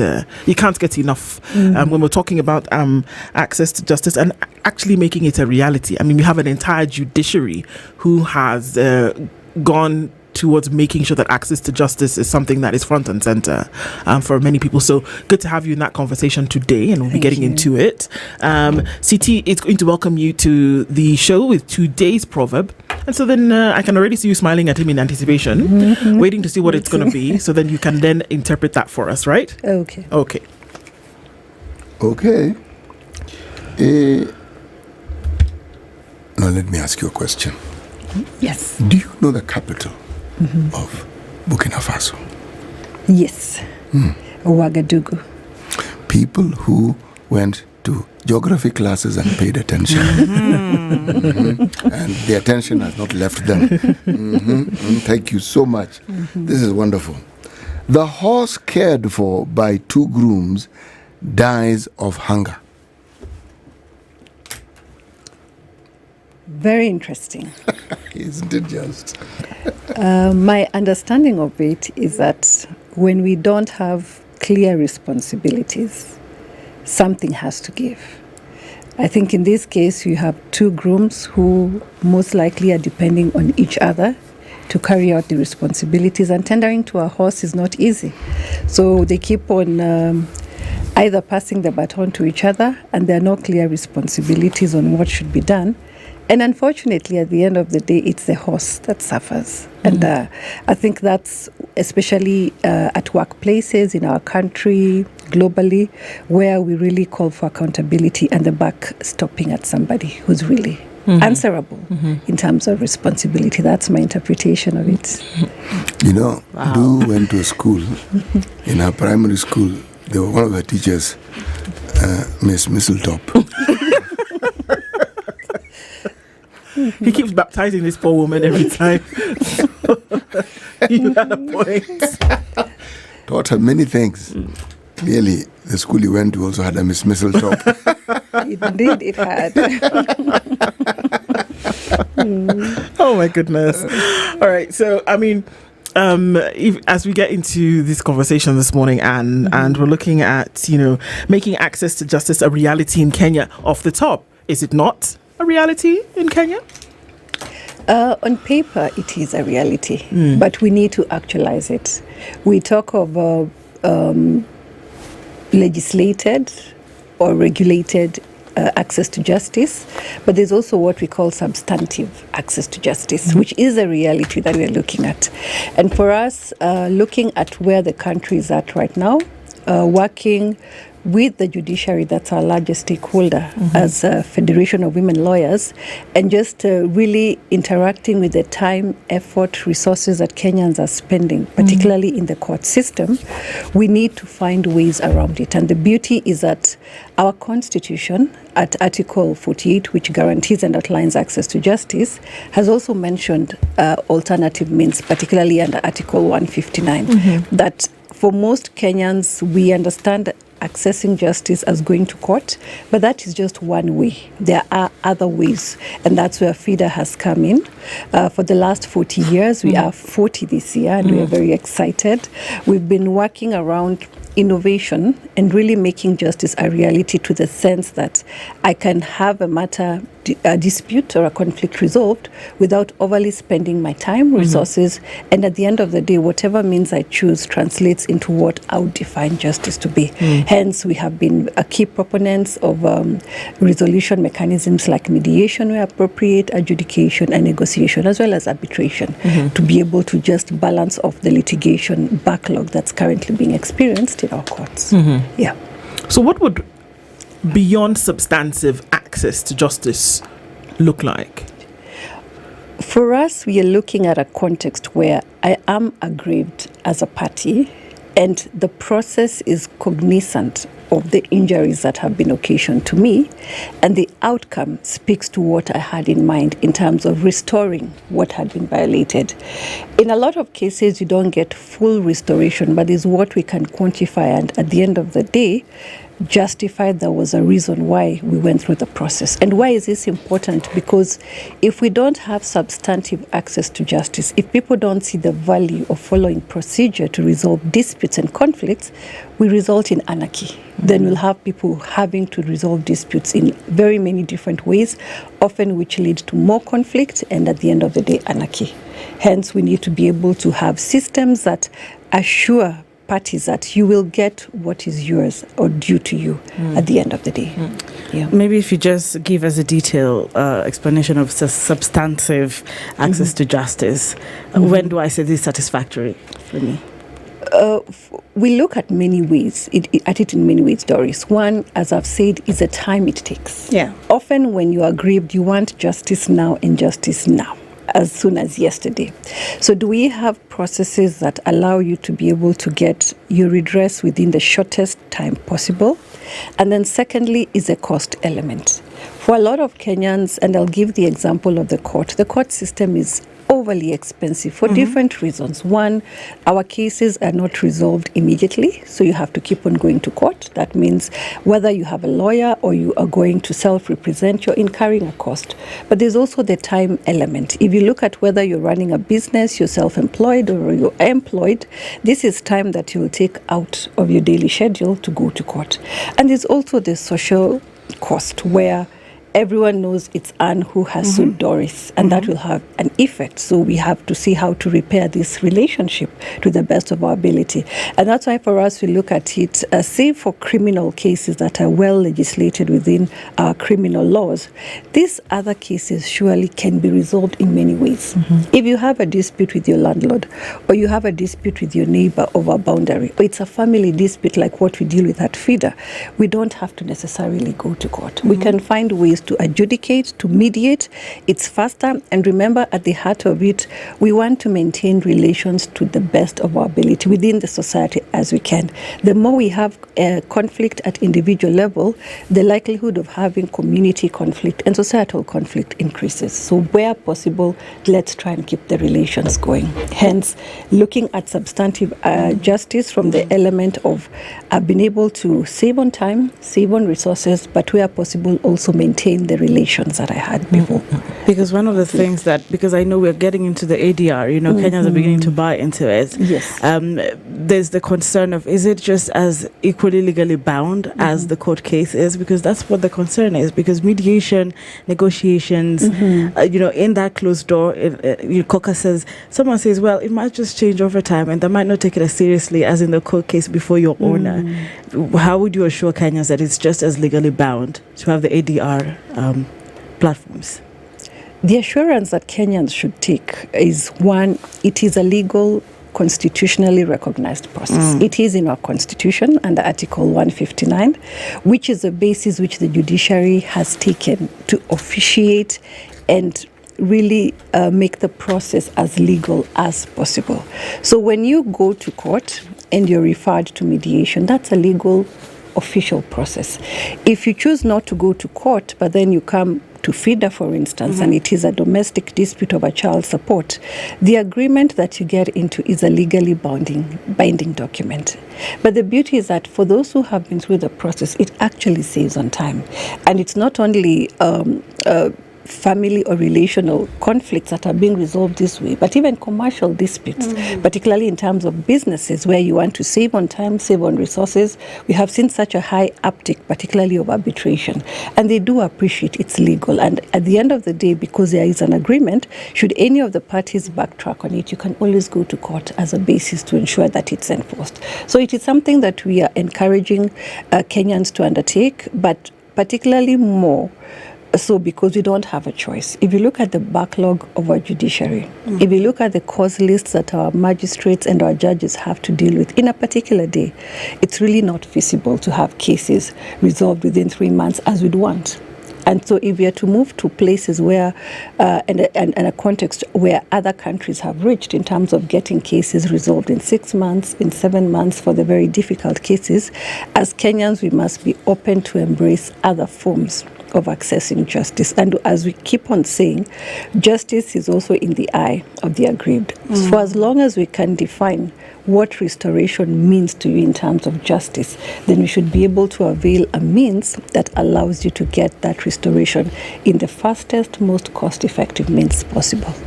Yeah. There was a discussion that at some point had gained a lot of momentum, and that was one around community-trained paralegals. I thought it was a good discussion because when one talks about justice, one is then talking about a certain knowledge, the amount, degree of knowledge somebody must have about the law. True. Can you speak to this? Where is it? What has been done, and how exactly does it work within a community setting? Yes. So as you rightfully say, one, we must have awareness of what's happening. The knowledge must be present. And I want to really applaud the many institutions, not just FIDA, but very many institutions in the country, including the government itself, who have invested in what we'd call legal awareness at community level. Because for the community to come out, have trust in the structures and the systems, and be processed through the systems, they must have the information. So a lot has gone into educating the community.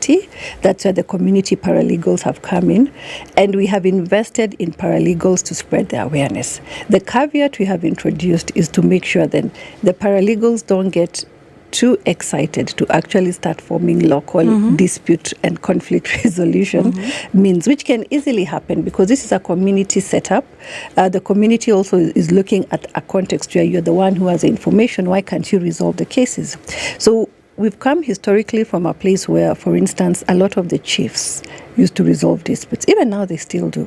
But we have been able to lay out the law that when it comes to certain matters, for example, criminal cases, sexual and gender-based violence cases, this cannot be processed at community level. As much as they have been reported, they have to be processed through the criminal justice system. However, the community paralegals have acted as such great allies and facilitators of these local and community-driven dispute resolution mechanisms. And this has increased the acceptability at community level and also the uptick by the community of alternative dispute resolution. So we actually celebrate. We celebrate the community paralegals. Right. Yeah. And yet there seems to be so much in terms of folks who don't know what to do or don't know what their rights are. And would access to justice be all-encompassing, whereby there is a flow of knowledge? Because when we think about justice, we think about the actual physical presentation of an individual in court. But it's a lot more than that, isn't it? It's about rights, it's about knowledge, it's about information. And there are folks who just don't know. How does that then become all-encompassing when we talk about access to justice? The interesting issue, Nduku, you'll be surprised, is that from our assessment, Kenyans actually largely know by now because of the numerous engagements, whether it's awareness about land, awareness about democracy, awareness about human rights, not entirely to every corner of the country, but by and large, if you take a look at 5 years ago and where we are today, Kenyans have a lot of awareness.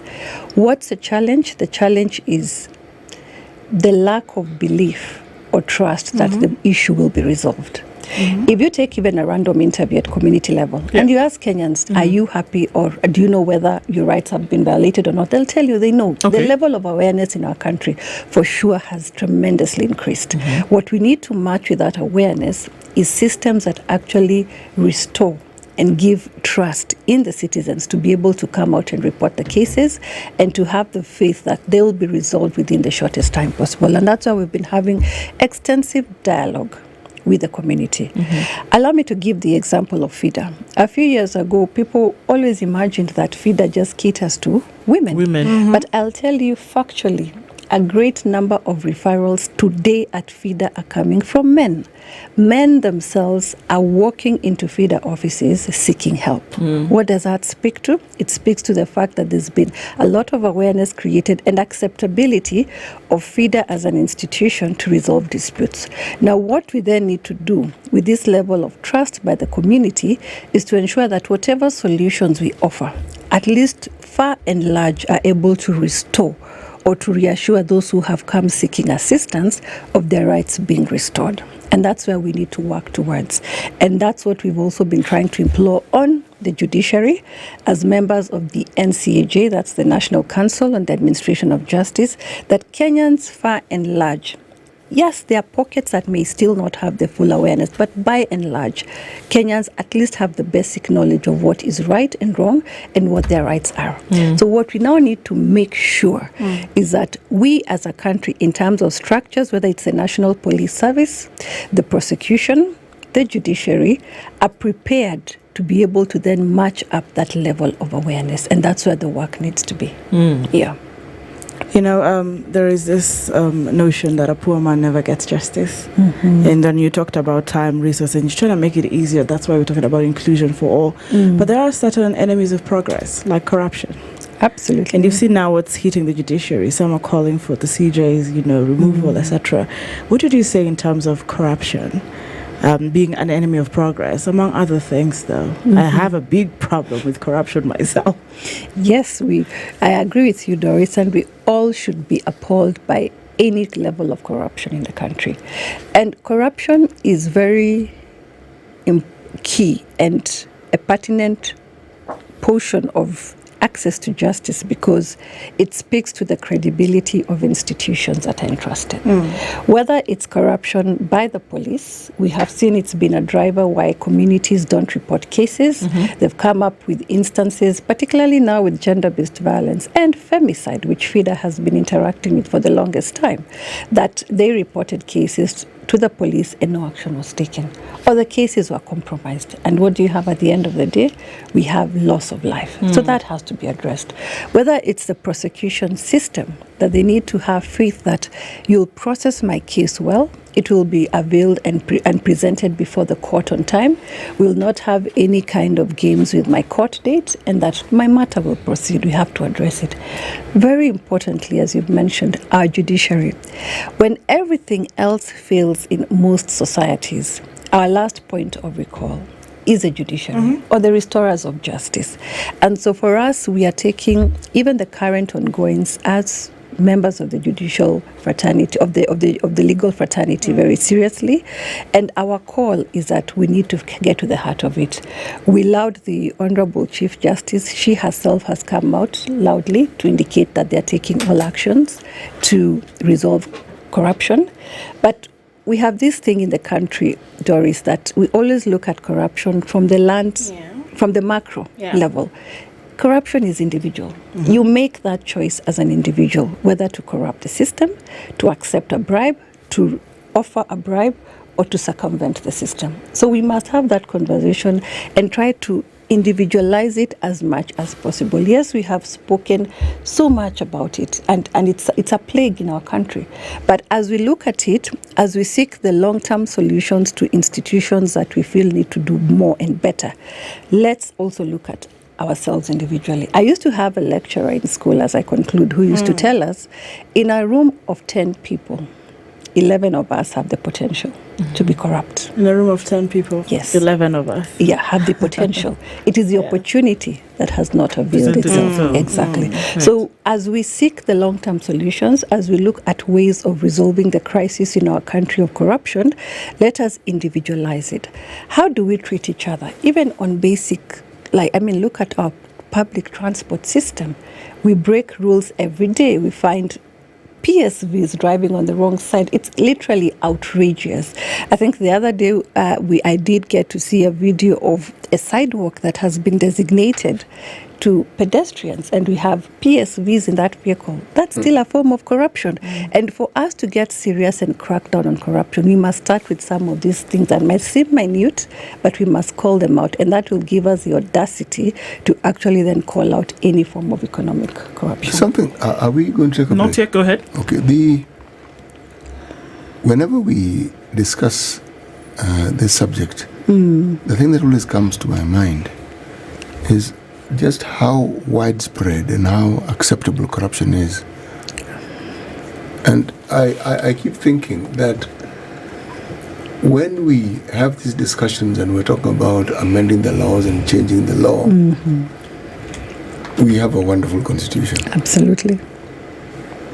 But does that constitution have in it sections where they say that these values we keep talking of must be taught in schools? There's a reason why I'm saying this. A generation like mine, hoping that they will change, you just keep hoping. If young children are taught, this is right, this is wrong, this is what you do, these children will even challenge their parents at home from a very, very young age. The parent does that, the child says, no, that's not right, because teacher said this and this, and they can even quote the law. Do we push sufficiently so that the future generations don't do what we have done so well, messing up a very good country. I was about to say a bloody good country. Yeah, it's out there. Yes, of course. I say this because let me rephrase it.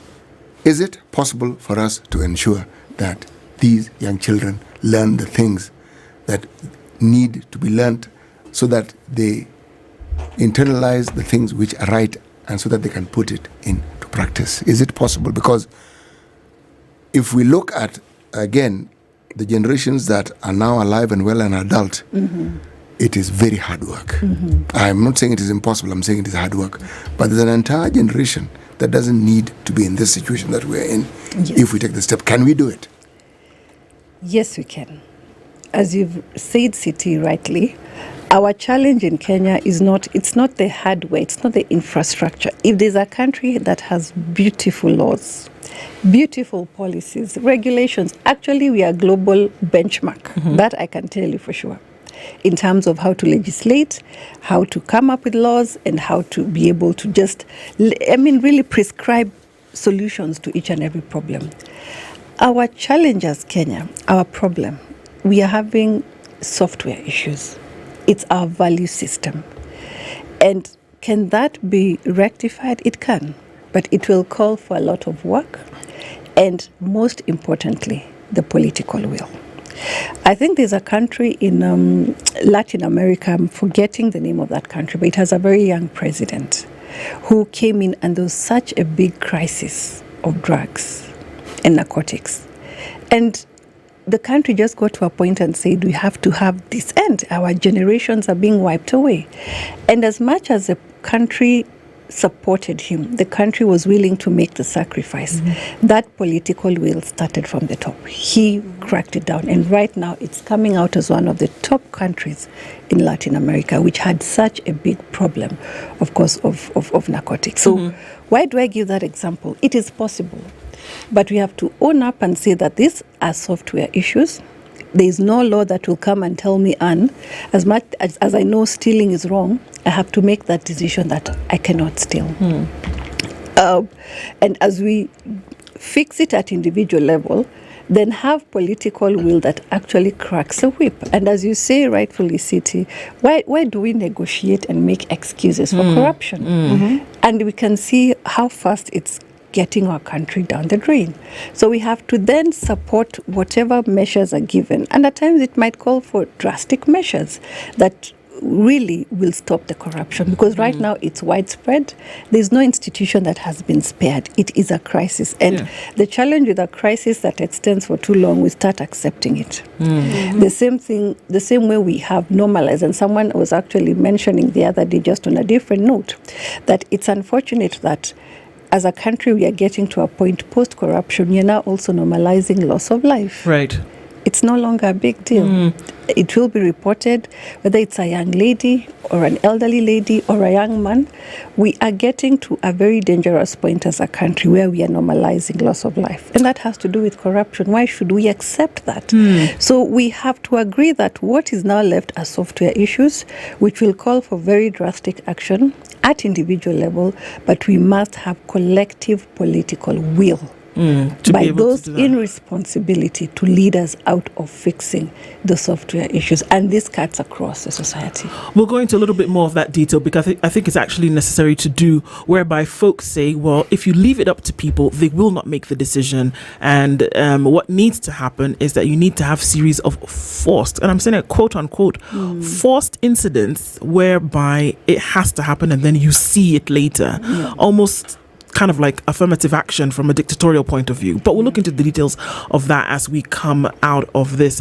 Anne Ireri is the Executive Director of FIDE Kenya, and we're talking about making access to justice a reality in Kenya and what it actually does look like. We'll take a break at this point and come back with this conversation. Are you running a small, medium or large business? Well, VetoFX, as a platform that ensures cross-border payments are not painful, says visit us today and find out how you can make sure that you can transact across 190 countries in 49 different currencies and not have to worry about hidden or high charges or have to wait a long time for your money to show up. Cross-border payments and its pain are a thing of the past, and you can do this with seamless transactions. Go to www.vetofx.com.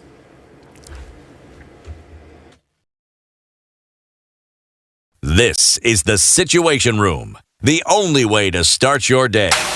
The weather with SpiceFM. 16 degrees and partly sunny conditions in Nairobi, going to highs of 28, and we'll see highs of 30 in a mostly sunny Nakuru at 14. It's 15 and sunny in Nyeri with 15 and sunny conditions into Eldoret, going to highs of 28. Mombasa is sunny at 25 with highs of 33, and we'll see highs of 32 in a sunny Malindi at 26, while it's sunny at 20 in Kisumu. It's 19 and partly sunny in Kakamega. Kampala is sunny at 21 with sunny conditions at 26 in Dar es Salaam. Johannesburg at 18 is sunny, while into Mogadishu at 26 with sunny conditions at 15 and sunny in Addis Ababa. 28 and partly cloudy in Lagos with heavy rain continuing in Kinshasa at 24.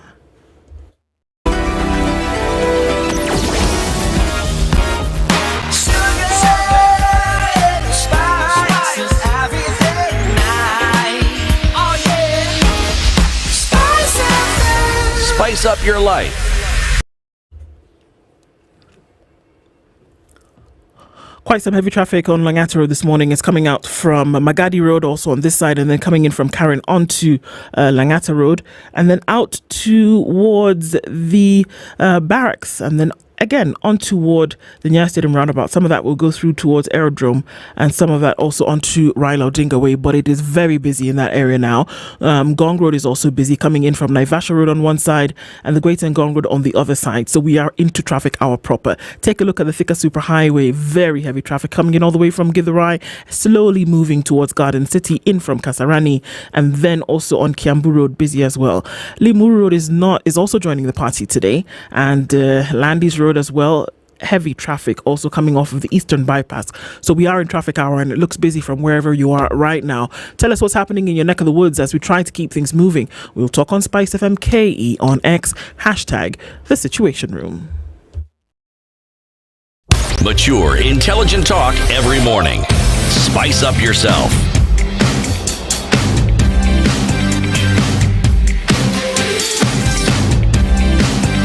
Mornings done right.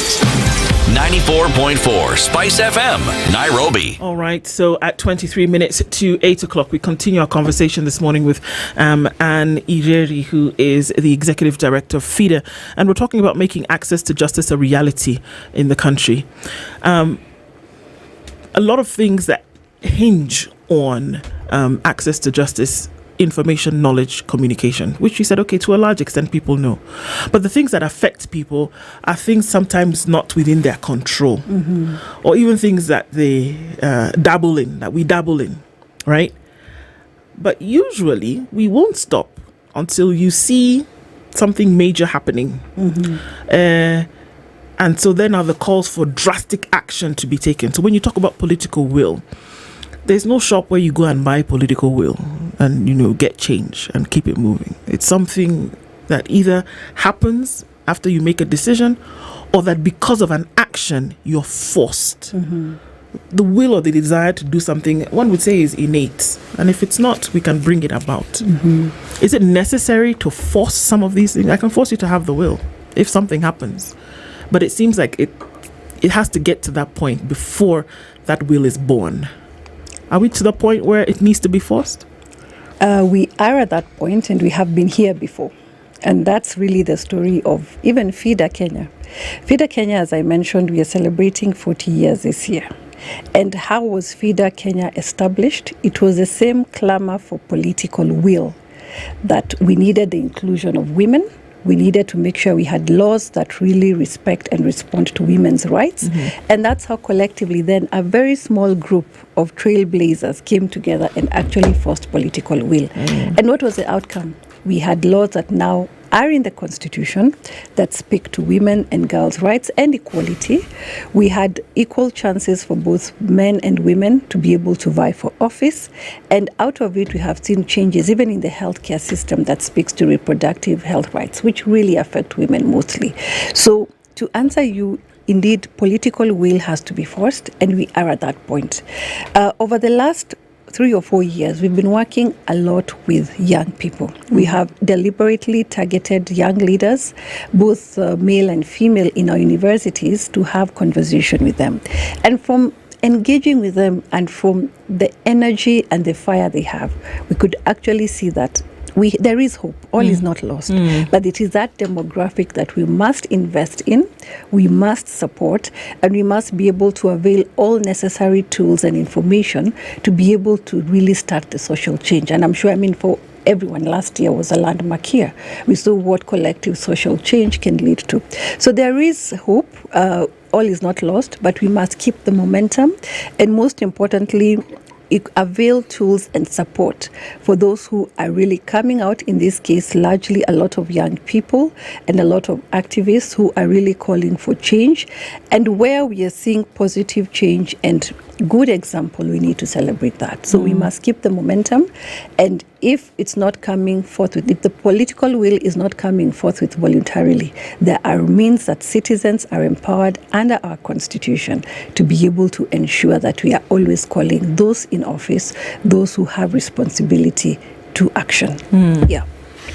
Yeah, indeed, political will. But then I'm also looking at institutions that ought to equally move with speed. Yes. Office of the, DPP, the Ethics and Anti-Corruption Commission. There are certain institutions and bodies that ought to also just farm up and be as independent can be. I don't know what you'd say on that, because there's one thing looking at the president wanting this country to be straight, but there are other institutions that are either NCIC calling out on hate speech, etc. Institutions that you should do something. What did you just speak about those institutions? Someone else saying they're dead, as far as they're concerned. I think some institutions need definitely to do more, but we have examples of others who are doing very well. I think if you look at a lot of the headlines today, particularly when it has to come to institutions like the Auditor General, the Controller of Office, whatever the case, and of course reports are divisive, but there are people who are trying their best to live up to the mandate they have been given.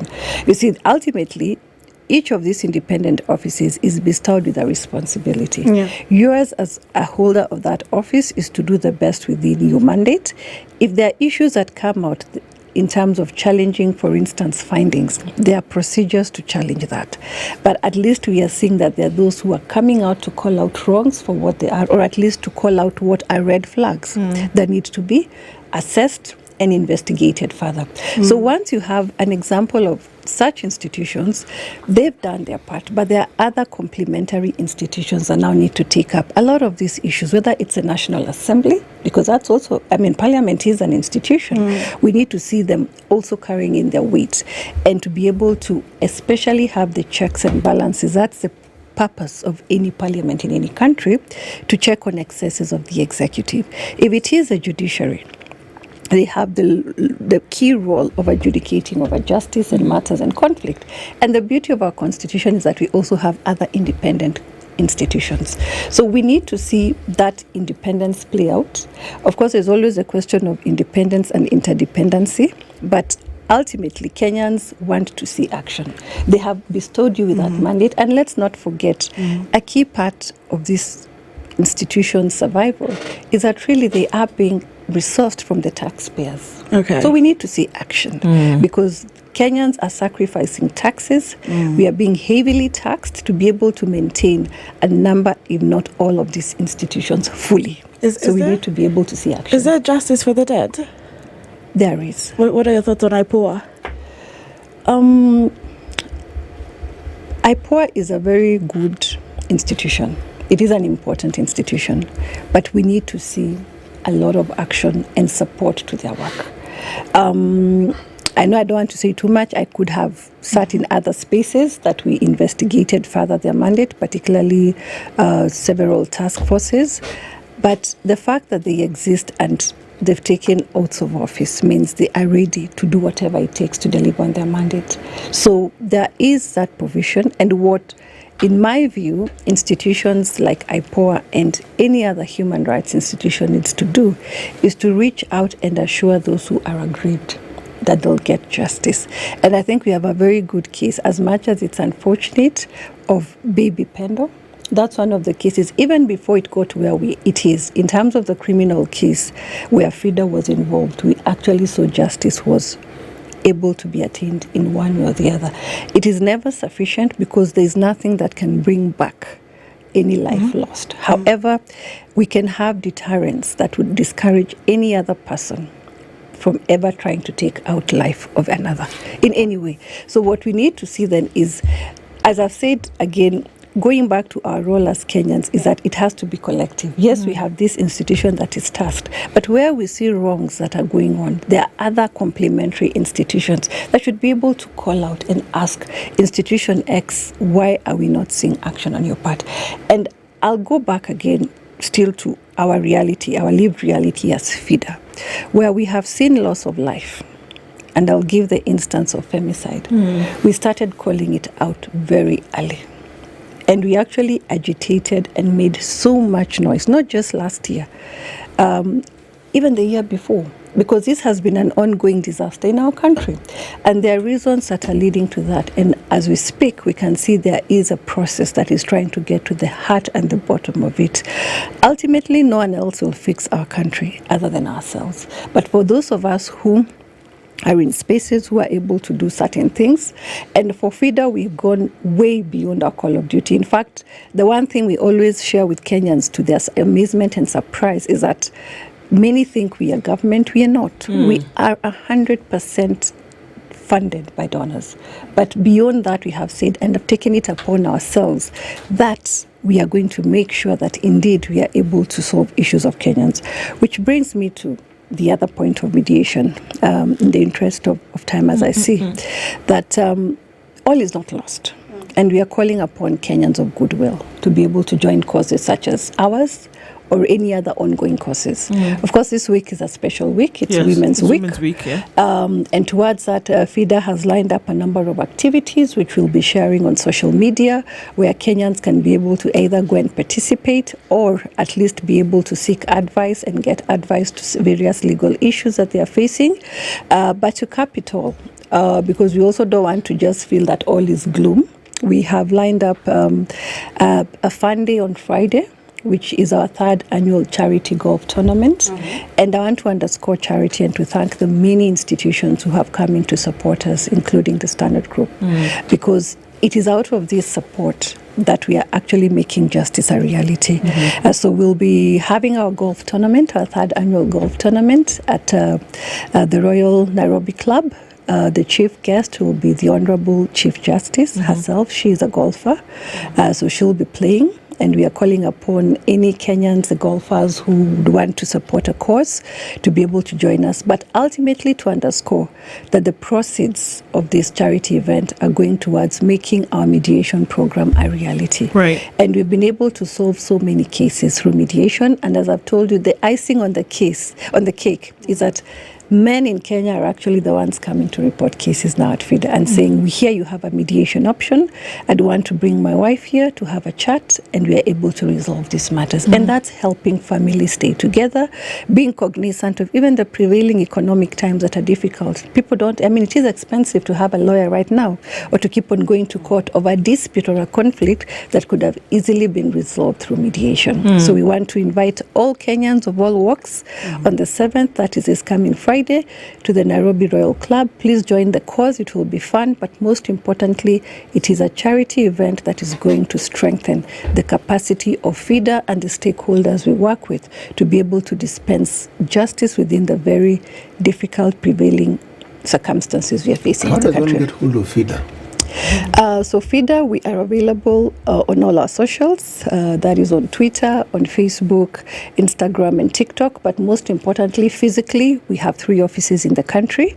In Nairobi, we are at Amboseli Road, off Gitanga Road as you go towards Kawangware. In Mombasa, we are on Links Road, just behind Links Plaza. We have our offices there. And in Kisumu, we are just very close to Milimani Primary School of Tomboya Street. So that's where we are at. However, because we have been limited by virtue of being charity or a non-governmental organization, we are not able to have offices everywhere. We work with amazing community-based organizations and male champions who are spread throughout our 47 counties. So if you get in touch with us, and we have our toll-free line, 0800 720 501. if you call FIDA, whichever corner of the country that you're at or you have a challenge in, we'll find people on standby. A legal team is on standby to give you advice, to refer you to either our pro bono lawyers who support us as well, or community-based leaders who will be able to assist you. And we have seen that work. Yes. You know, one of the things that worries me about the discussion around corruption, we sometimes overlook the real problem, and the real problem is impunity. If and how it is that it spreads its tentacles so that it is everywhere. And then what it leads to. We've had criminal institutions in this country that the government has worked hard to get rid of. But one of the things that has often helped many communities and societies to get rid of such malcontents is when the communities have faith in their system of government. True. And when the basic services that they need are provided, it snuffs out the opportunity for somebody who would now want to bring criminal elements into a system. But in the absence of this, the criminal elements now have an opportunity to provide similar services. For instance, security. Yes, they have an opportunity to provide financial services. These are criminal enterprises. Once we lose faith, or once our levels of distrust in the system are high enough, all these things that we keep seeing, whether it is femicide, whether it's just wanton killing of people, whether it doesn't start with that. It starts with people breaking the law. And then understand that it is acceptable and it is okay. You can break the law. With no consequences. That is it. You understand, because no one will steal if they know that the consequences are dire. True. But when they understand that you can buy away the consequences, I'm going back to my previous discussion. How do we get our younger citizens, the children, to actually understand the need to uphold the law and to understand it as being sacrosanct? Because it's something that we've spoken of here, but it must be taught. It must be part of the curriculum. It is good for me to know about clouds. It is good for me to understand about microorganisms. These are very good. But if I do not know right from wrong, then I and the generation that I'm with will have a problem. True. How do we get this to be something that is a clarion call? Because I'm looking at what we have in the country right now, and I'm looking at parents struggling to get the children to school, the things they need to do, trying to ensure that people actually get to eat. There's so much just to ensure that you are alive, that when you bring in the discussion of right and wrong, they want to know, why are you... why are you talking about this now? Exactly. Is it necessary? What? They would say that. What? See, and all because we have gotten to a point where runaway impunity. Yes. Because this is the mother of corruption, is what we seem to be witnessing daily. How do we get to teach the young to actually understand this so that their lived experience is living by the rule of law and ensuring that others do the same? A good place, in my view, to start would be just what you've said, that one, as Kenyans, which is a reality, we are so caught up in this rat race of trying to make things work that we have no time to talk about corruption. Right. But supposing we flip that argument, first and foremost, why has life become so hard? I mean, Kenyans a few years ago, not that life was perfect, but it was okay. Hugely because of the same corruption we are talking about. The system has failed. It's nearing collapse in some instances. We have no faith in dispute resolution, that we actually have institutions that decide to resolve disputes. And these are institutions we fund by dumping rubbish outside each other's kids instead of going to court. And by now, we should have people seriously already jailed for that. That was a very big criminal act. Yes. But see, that speaks to this, how broken the system is. And someone once said, when we start costing corruption, and I know elements have been done to cost corruption, again at macro level, but individualize it. Why? Okay, even for a normal, let me use the example of a salaried or an employed Kenyan. You used to have a certain salary. And we know the conversation without negating it. But to get to where we are, why is life getting hard? And is there a value addition? Because those are the individual conversations we must have. And once we understand, we'll now be able to speak to our children. Let me give another pragmatic example, City, to just localize what you're saying. I recall when the Gen Zs went out to the streets and they were being interviewed. And a number of them actually said they were tired of hearing their parents complaining in the house. They actually said that or dad or mom used to do X and Y for me. And now they don't. Exactly. That means the effect was really hitting home. So the same way, we have to find a way of, we as the parents, we as the mature adults, of now looking at the cost of this broken system and the corruption to the generations that are coming up and our children, and insisting. We have that power. It's parents who sit in the PTAs. We have parent representatives even in curriculum development to ensure that, one, we speak about it, it is taught in school, but we have to go beyond the teaching, because the challenge with only teaching it means children will sit just to pass the exam. It might be forgotten easily. But how do we mainstream it as a way of life? We must have, one, deliberate measures on what we are accepting as acceptable behavior and calling out impunity, even in terms of our leaders, whether it's in our places of worship. We must set the example. Because, City, even if today I tell my child that, look, stealing is wrong, but then the everyday example they are given are heroes who are being glorified, who are actually thieves. Then we are being counterproductive. So if we are to really walk the talk as Kenyans, we must have collective action.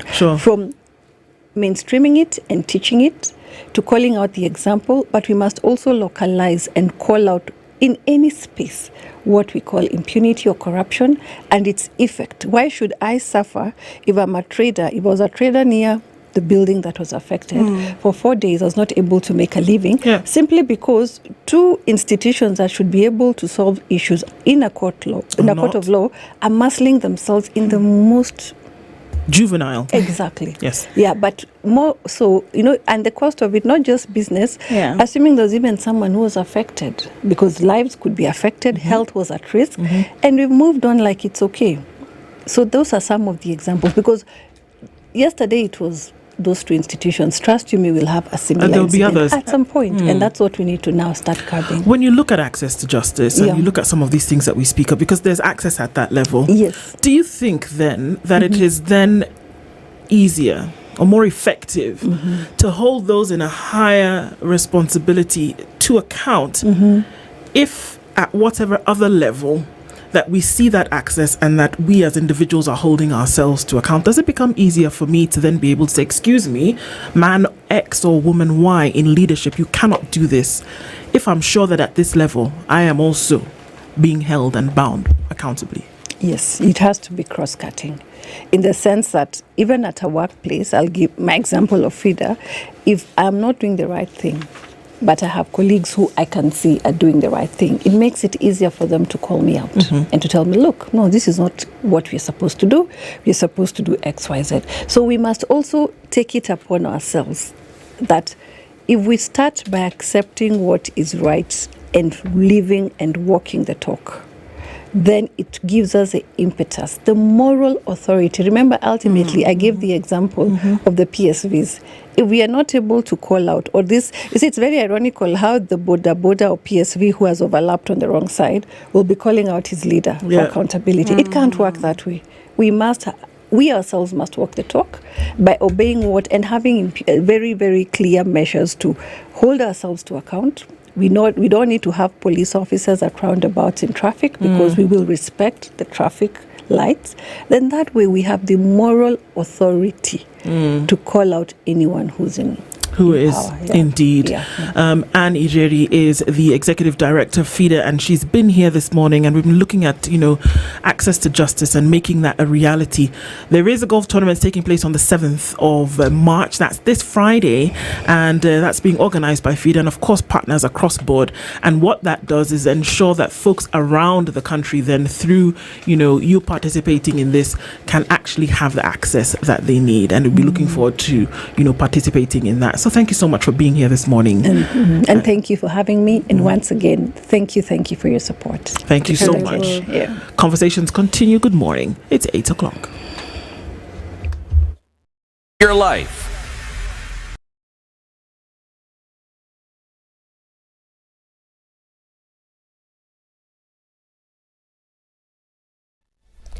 Good morning. This is the News Wire. I'm Leah Ubaga. Former IBC Chairman Wafula Chebukati's Requiem Mass will be held today at Sitam. Current President William Ruto, National Assembly Speaker Moses Wetangula are among political leaders who will be present for the church service.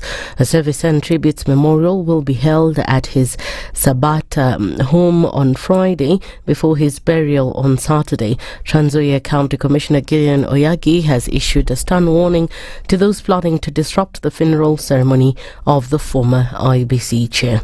Medical experts are working around the clock to identify the cause of an unknown disease outbreak in South Mugirango, Kisii County. Hundreds of residents across the 3 villages have been treated for severe diarrhea with bloody stools, fever and intense headaches. An unconfirmed number of individuals have been hospitalized at Tabaka Mission Hospital, Nyatike Level 2 Hospital, Prina Hospital and Royal Hospital in Rongo, as well as other private healthcare facilities. Officers from the World Health Organization who have joined a multi-agency team from the Ministry of Health and the county government who have set up camp in the area since the outbreak was reported last week. Results from samples taken are still pending. The Kenya National Union of Teachers has urged the Teachers Service Commission to ensure that teachers receive quality medical services equivalent with the fees they contribute. Speaking in Trans Nzoia County, NAT Secretary General Colin Soyu said if the TSC does not take urgent action, the union will be forced to step in. We must say and tell Teacher Service Commission categorically, teachers must be given services commensurate to what they sacrifice as medical allowance. We want comprehensive medical cover. If our teachers are not treated anymore, hell shall break loose. And we shall not spare TSC anymore. Hatutaki mchezo. A sick teacher cannot deliver. Teachers must be healthy. I've invited the CEO of SHA to come again and address the National Executive Council members, because all is not well and something must be done. And on the issue of the new collective bargaining agreement, which aims to ensure the teachers are promoted and their salaries are increased in accordance with the law, or you had this to say? Teachers have over-sacrificed for this public. That is why we went ahead to craft a new CBA that will work on the career progression guidelines.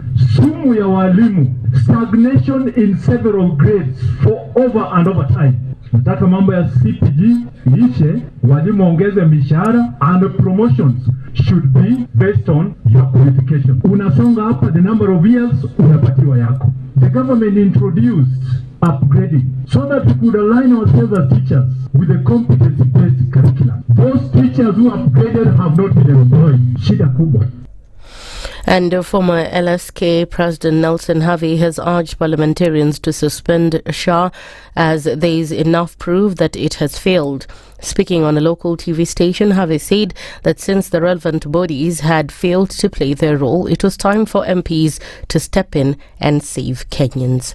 You're pilfering 900 million per day. Money is meant to enable people improve on their health, live another day, cancer patients, diabetes, people who are on dialysis, chemotherapy and radiotherapy, and you have a long face. You have the courage to come here on national TV and tell us about the committee this, the committee what. We're less concerned about committees. We want these people to get well. We want them to live long. And that's the responsibility of the executive. And where the executive has failed, as is evidently the case, these three friends of mine must take action. I think they suffer some reluctance. Let me give them the assurance. Nothing will happen to you if you do the right thing. Do it. Some of us, without the sanction of public office, are doing the right thing. Every day, you have public office.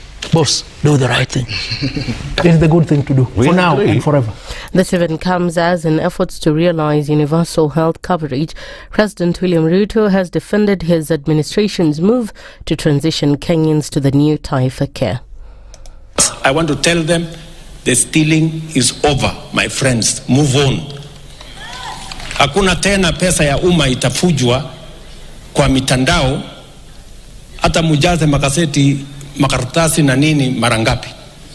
Ati ndio mutulazimishe turudi nyuma kule kwa NHIF muendelee na kuiba. Haiwezekani. Hakuna senti ya serikali itatumiwa kulipa system yeyote. We have, because we want to sort out the problem of fraud of the past. That's the news wire. I'm Leah Ubaga.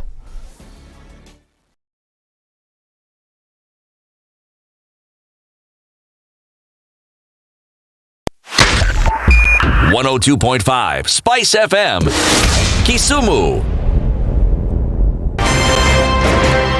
If we just gloss over issues and hope that time heals, then we might find that in generations to come, we might be back at the same situation. And the whole thing is born of stolen elections. Spice. When it comes to the decisions you make, you must be independent. There's no way you can allow one institution to dictate to you how you're going to conduct your operations, how you're going to decide cases. It's a no. When you weaken the institution to the point where they cannot take action, then you realize that politicians have to come up and now start dealing with the issues. That conversation has to die. Our politicians do not like the hard stuff. We must insist on the path of doing things right, whether popular or unpopular. Money changes hands. That is a fact. If you have political goodwill at the highest top, like in Rwanda, then corruption will be an issue of the past. If you don't have political goodwill at the top, we will pass laws, we will amend laws, we will continue passing laws and re-amending laws, and nothing will happen. This is the Situation Room, the only way to start your day. Mature, intelligent talk every morning. Spice up yourself.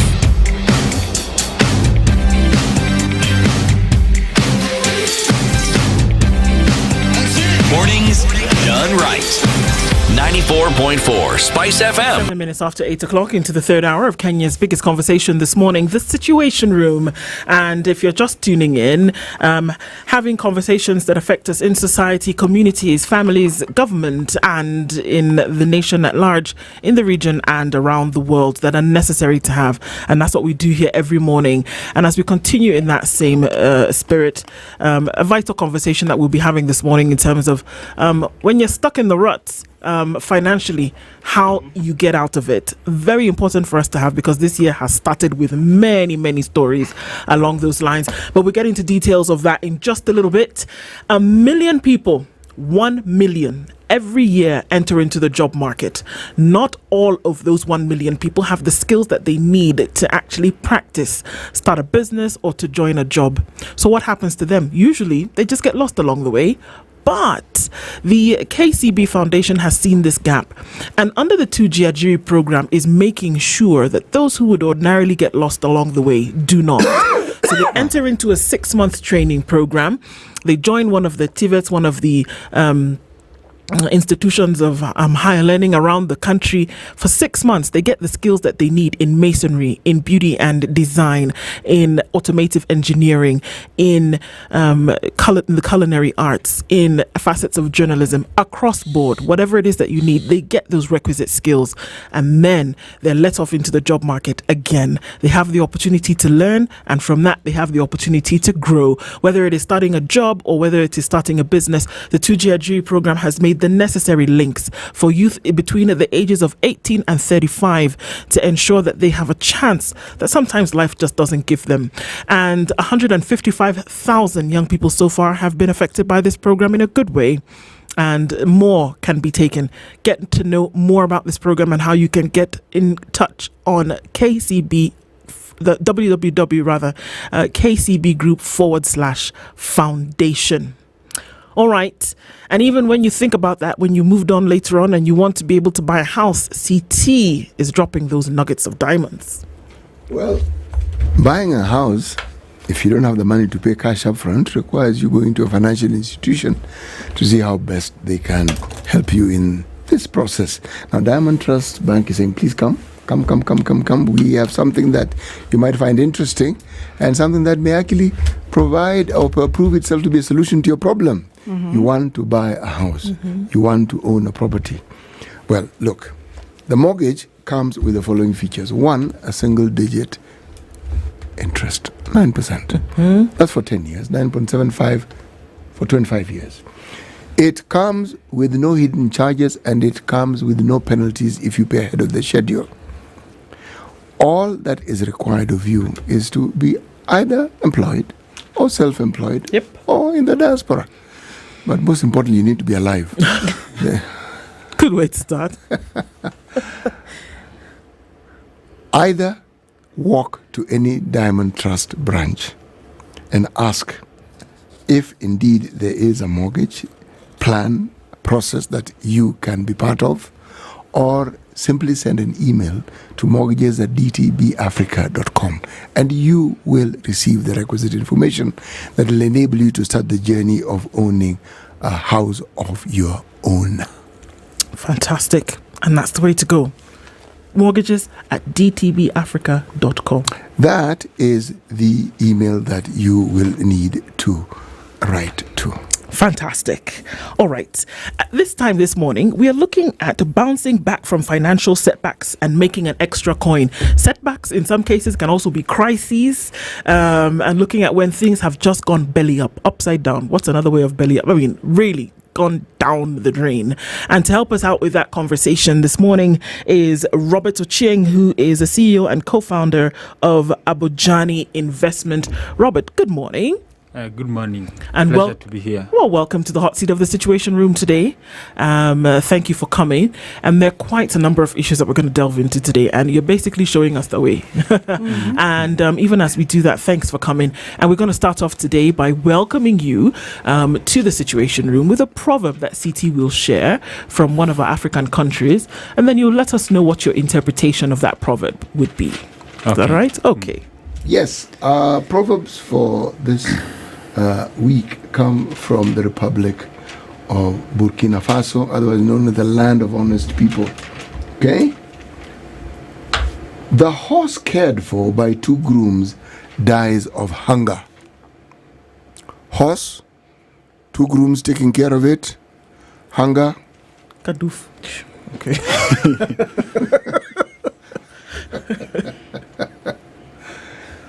It's a proverb. What do you think it means? I think what it means is that there needs to be concentration or accountability. Without that, then you might be thinking that everyone is thinking about you, but no one is really thinking about you. Yeah. So you have to have a system that says that today is Robert who is going to be in charge, and tomorrow someone else. But if both are in charge, then there's no one who is really in charge.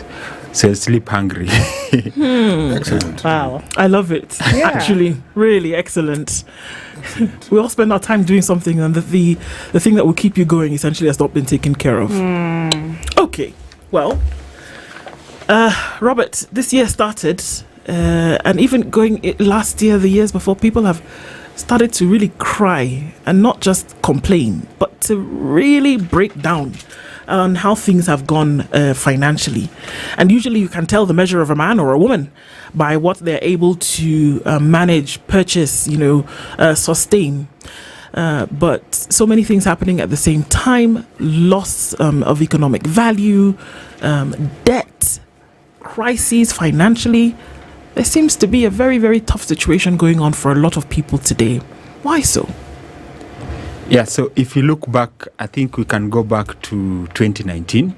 So 2019, there's something positive that happened in Kenya towards the end in Q4. That is the interest rate cap in the banking sector was repealed. So it was a very positive moment for Kenya, given that meant that now banks could start warming up back to lending, because with interest rate cap, they're a bit fixed in terms of should we lend to the public or should we lend to the government. So that was very positive. And even as we started 2020, then unfortunately COVID came in March. I think it was officially declared in Kenya. So since that time in Kenya, we've had a lot of issues. And during COVID period, something that happened is that there was loss of income. Mm-hmm. So there are people who are told, go home, and there's uncertainty. So people call it liminal time. So liminal time is traditionally... Can you spell it, please? Liminal. Liminal is L-I-M-I-N-A-L. Like minimal, but with an L. Liminal. So what it means is that period whereby, like traditionally used to have initiation period. So that small moment where you're transitioning from a small boy to a man. So you are lost in between, right? Right. So yesterday you are a small boy, tomorrow you are a man. Small boy, I thought to a big boy. Yeah. So anyway, so that period of, let's say, from being a boy to a man or a girl to a woman. So there's usually a bit of confusion. So that is what happened during COVID. So you've been told that all restaurants are closed. You've gone home. And people didn't know what to do. And if you look at it, that's where we were doing crazy things. People are going to the supermarket buying tissue paper. But if you ask, why are you buying that and not something else? No one can tell you why they are doing that. So there was a bit of uncertainty and confusion. I was working in the banking sector back then. I was head of IT in a bank. And we had never thought people would work at home. If you told us even 2 days before the circular from CBK and KBA came, we would just tell you that thing is impossible. But here now is the circular. So you have to figure out how to do it and enable people to work. So financially also what happened is that now there's no source of income and you are at home. So what happened with money is that your needs will always be there, but income is not guaranteed. So that's where people found themselves. So you find that you still have bills to pay, and you still have things like utility bills, stuff like that. And so that was one angle for the people who are professional, employed entrepreneurs, etc. The other angle that I saw from some of my clients, we've always been told that you can never go wrong with real estate, right? So rent has always been coming. Then here I am as a tenant and I have no job. So even if I leave, where will I go and where will we get someone else? So for the first time, some of our clients who are landlords and landladies, they came and said, I didn't know that we should have other diversified investments like money market funds or bonds, because this thing has worked for me for 20 years, but now my tenants are not paying rent. So there are a lot of confusion that affected people financially. And like families, households, when you start having income issues, it affects relationships, because money is basically life. It's just that it is quiet and hidden. On a good day, you can decide not to care about money because you have it, you're having fun. But then when it is not there is when you start getting its true meaning. Yeah, so that happened. And I can say in a way we had some waivers, like, I think corporation tax was reduced by 5%, which was very positive. And then income tax for the employed or salaried people, it was reduced by about 5%. So you had slightly more income. Then oil prices globally were low. And there was food. Yeah, So now coming back from that phase again now, the Russia-Ukraine crisis came into being, and that one was the worst. If you look at it, we are in what we call emerging market or frontier market. So what it means that in markets such as ours, most households spend a lot of money on food and energy. Why are we called emerging markets? So emerging market, if you look at it economically, we've still not solved some of the basic problems, such as food securities. We are not energy dependent, and there's a high correlation between countries that have food security and energy dependence and development. Right. So when you have those two problems, it means if you have 100 Kenyan shillings, you are going to think about food first and energy. So when these things have been affected by by the crisis in Ukraine, what it means is that now the food prices will go up and energy prices will go up. So it means you've been hurt where it hurt most. So that is what happened to countries such as ours. And with the fuel prices going up and food prices going up, And we are also importers. We import a lot of food. Yeah, it's one of the top 5 things that we import, and energy. So when the prices go up, it means that the Kenya shillings also depreciates. Are we saying that the things you described, I like the way you're describing it because it's true, but even developed countries had those problems. So economies are not emerging. In fact, theirs in some cases were even worse than ours. First world countries. Yes. Yeah. But what happened in there is that for us, most of our income we spend on food and energy, and income is little as well. You get it? If you look at employment, it is a serious thing. It's a do or die in the US. That's why they share the statistics on a monthly basis. But here in Kenya, very few people are employed formally.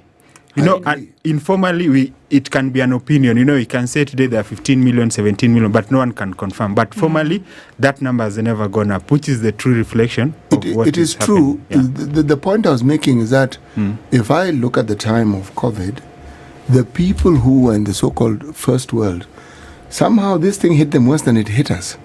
Because if you say correctly, you know, the moment you talk about a middle class, it means you have many people in that bracket who are employed. Okay? Yeah. But if businesses weren't being run, people who are working from home, the regular day-to-day transactions sort of like reduced before they stabilized. It means people who are more dependent on that were probably more affected. Why I say this is, in a setting like the one we have here, we all live in the city. Yeah. But there are very many people who live in the city who don't depend on their daily food on a daily basis from the local market. Food comes from the rural areas in one form or the other. I'm simply saying that we have an informal way of doing things that perhaps isn't documented well enough, but it's probably what explains how it is that despite the predictions that this economy is going to go completely belly up, it seems to survive because of what once upon a time those Bretton Woods institutions called the hidden economy. Okay? The way in which we informally do things. As I said, it's not documented formally, so it's difficult to report on. What you say is actually true. But I'm simply saying that even the developed countries were equally hard hit. Because, for instance, whenever someone tells you that there is a drop in oil prices in this country, the understanding is that because fuel is used for transportation, and transportation is used for transporting goods, so whatever cost is passed on so that the person who actually bears the burden is the consumer at the end of this particular chain, isn't it? Here you reduce fuel prices, you're told, nothing changes. Okay?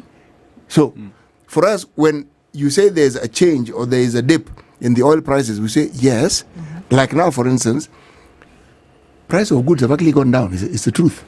Yeah, true. But the simple truth also is that people can't afford. People are still not able to afford. Even though life. it has gone down, they actually can't afford it. And life is still just as hard. Yes. No, it's harder. Because people do not have the money to spend, and yet the food is actually cheaper.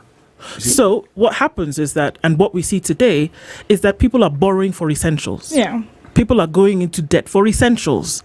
People are borrowing money to eat. People are borrowing money to pay rent. People are borrowing money to send their children to school. People are borrowing money to get on the bus, you know? Yeah. To take a matatu, to take a taxi, whatever. People are borrowing for would-be essentials. And it seems like it's a dire situation, is it not? It is. And that's a very good point. So, like he's explained, what is happening is that we're also in a transition. And a very good point is that during the COVID period, people are wondering why the stock market in the US was doing very well. You know, people are not working, but the stock market is like some form of gamification whereby share prices are going up. You can sell, then you have money, bring it in the real economy. So what we need to understand is that the world has been financialized in a way, like wealth. You know, before what we are used to getting in terms of education to a social learning. You learn from your parents, you know, the people around you. You are not going to school. But now to go to school, what do you need? You need real money or hard cash, which is something that is slightly new. So the economy has been financialized. So that is why everything has become a matter of money. Before that, you could stay a whole day without money. You could go to the farm, right? And you eat and you live a good life. But now you need energy, you need pay Kenya Power, electricity, school fees. So you need money. So that's why the idea of money is a big deal now. And before we would be able to survive without it. So we are some of the last economies to get this idea in a big way on how money is driving everything. Things like the stock market, share prices can go up, someone sells, they come back and buy a house, So that financialization of the economy is something that we really need to tap into. And that's why financial education and awareness is a big thing. Because, for example, I can say I have 1,000 acres of land, but to be admitted to Nairobi Hospital or Aga Khan, you need money. So that's where I have a piece of land worth 1 million Kenya shillings, and I might be so desperate to the extent that I can sell it at 500,000. So in fact, I'm becoming poorer, and the person with liquid cash is becoming richer. So that is why we really need to tap into how the world is moving. But I am a bit skeptical about the financialization that you speak of, because we have never had a stock market crash in this country. So we have no idea what it feels like. The moment you have what you're calling, is it the financialization of an economy? Yeah. The good thing is that, yes, you are in a position to do a great deal with what you have simply because of the fluid nature of the assets that you have. True. But again, when you have an economy such as the one that we like quoting, the Americas, or America specifically, USA, where the financial services make very many things possible. The ease with which you can get the mortgage I was talking about a few minutes ago. But they also had a very serious housing crisis. I'm saying this because these systems, good as they are, they can be subject to a great deal of manipulation. And when something goes wrong, the number of people who you had money, suddenly you have absolutely nothing. Because the value of whatever it is you own suddenly moves from this to zero. And you are flat broke. Now, that economy has its benefits. But the thing that I fear the most when I think about it is how easy it is for a few people who have the might and who understand the systems better than everybody else to manipulate it to the detriment of others. Because every time you had a stock crash, there are people who become extremely wealthy overnight. Yeah. Extremely. There are those who are hit with poverty and they stay that way.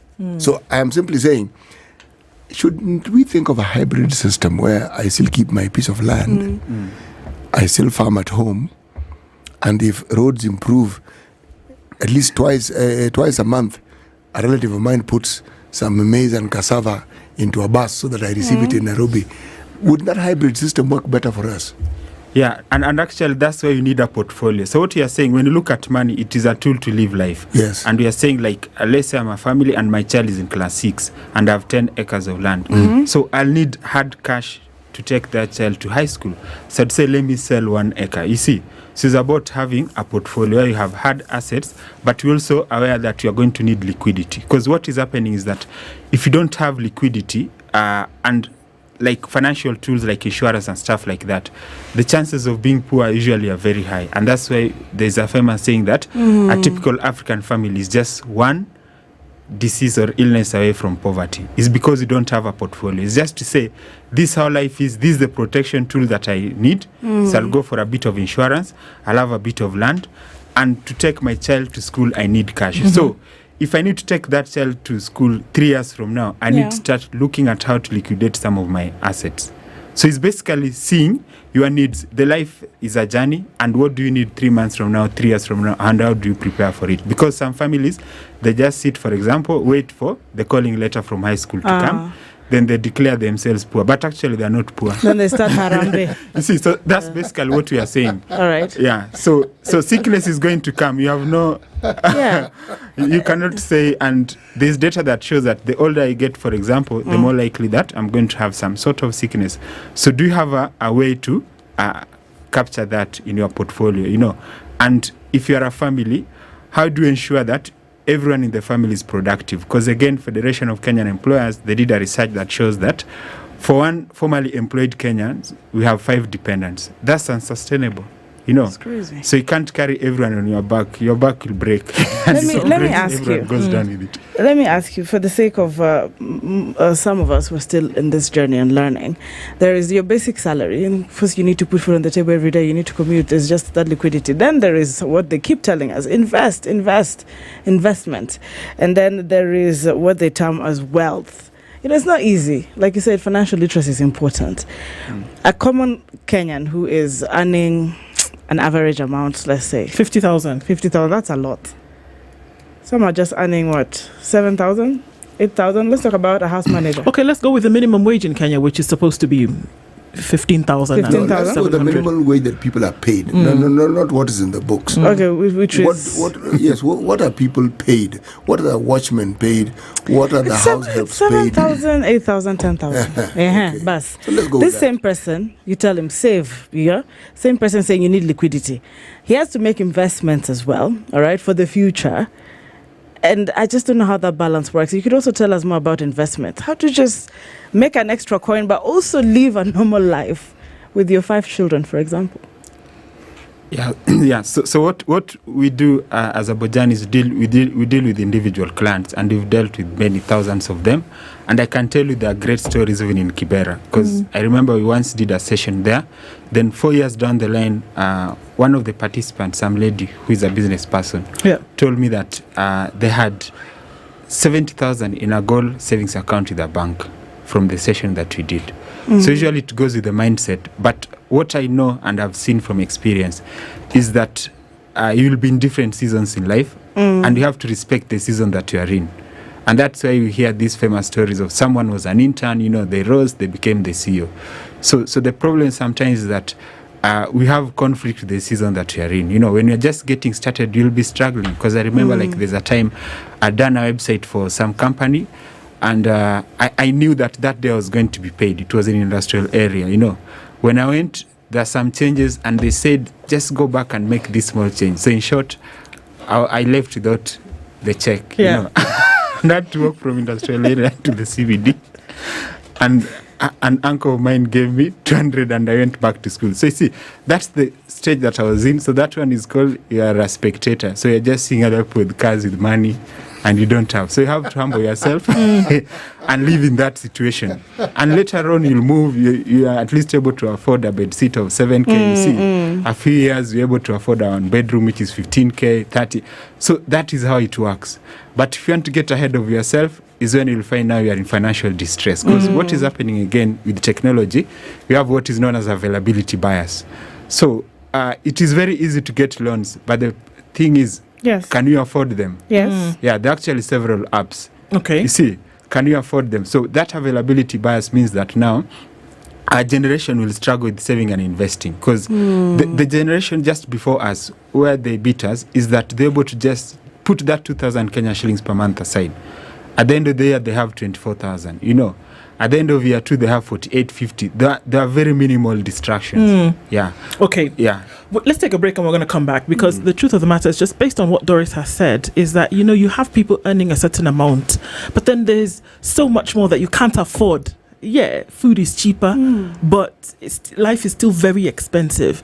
And we have people under the burden of debt today in a way that's indescribable. The question is how to get out of it. What do you do? What practices do you then take on to ensure that you don't continue going deeper and to get yourself out of where you currently are? So let's come back and continue with that after we take this break this morning. We're having a conversation about, what to do when the financial burden really has become so heavy. Bouncing back from this crisis and this strain. Robert Ochieng is the CEO and co-founder of Bojani Investment, and we're having that conversation with him this morning. It's 28 minutes to 9. Don't go away.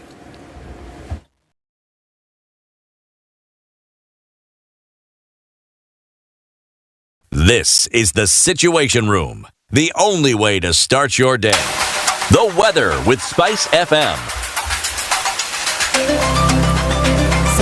At 18 in Nairobi, and at 17 it is sunny in Nakuru, with 16 and sunny conditions in Nyeri. It's 17 and sunny in Eldoret, while Mombasa at 26 is sunny, and Malindi at 28 is sunny. Kisumu sunny at 23, with sunny conditions at 23 in Kakamega. We're seeing the sun up as well in Kampala at 22, with Dar es Salaam sunny at 27. It's 19 and sunny in Johannesburg, with Mogadishu at 28, mostly sunny, and Addis Ababa at 18, sunny as well, with cloudy conditions at 28 in Lagos. And the rain still continues in Kinshasa at 24.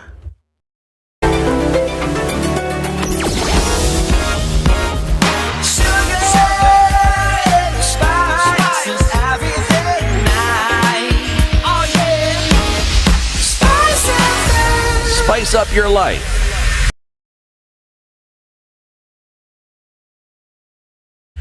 Indeed, a busy Wednesday morning rather, and the traffic on the Eastern Bypass reduced a little bit now then towards North Airport Road, some of that inbound on Outer Ring, and also busy coming in Landys Road.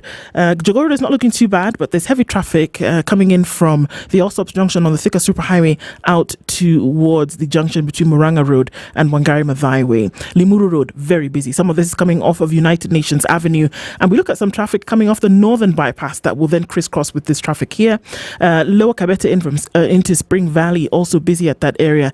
And bits and bobs of Wayaki Way are busy this morning. Langata Road has been busy all morning, and it's getting busier still. Coming off of Magadi Road, it's going to touch on Raila Odinga Way as it makes its way past Langata Road out towards the Nyaya Stadium roundabout. So we're going to watch out for that. We're still in traffic hour. Let's try and see how we can get through this best. SpiceFM KE on X, hashtag The Situation Room. Mature, intelligent talk every morning.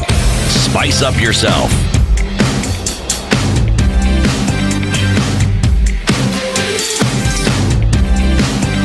Mornings done right.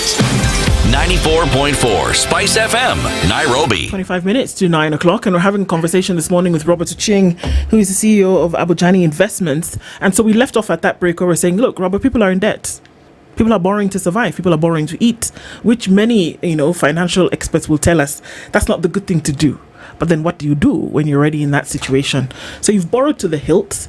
The debtors are knocking at the door, and you make up all stories as to, why you're not able to pay. How do you get out of some of these things?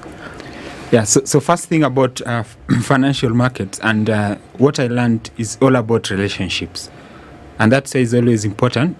To have good relationships with financial services companies. So that's how money works. So it's important that if you're in a debt distress, reach out to the financial services companies. And one of the things that you can do, the shortest one, is to ask them to lengthen the repayment period. So for example, if you are paying 3,000 Kenya shillings, if it is lengthened and it is reduced to 2,000 or 1,000, you are likely to be able to pay back the loans, rather than if you continue paying 3,000 and in debt distress. Some of the other ways, you can consolidate the debts. So let's have 3 different mobile apps. Mm-hmm. You can consolidate them into one by taking one big loan, and then now you pay off these other smaller ones. Mm-hmm. So those are some of the strategies that you can use. But talking to them really helps. So it's called loan restructuring, which I think happened during COVID, and it helped so many businesses and individuals. So I think usually there's stigma or fear. But what I've seen, especially the formal financial services companies, they can actually listen to you, and then sometimes you can get waivers. The two of you can find a way to pay back the loan. Mm-hmm. And that's why it is important to go for regulated companies whenever you need a loan, and look at the options that is available. So you might have circle loans, for example, slightly cheaper than bank loans, but also you might find that in a bank you have very good relationships with your branch managers, and they can listen to you.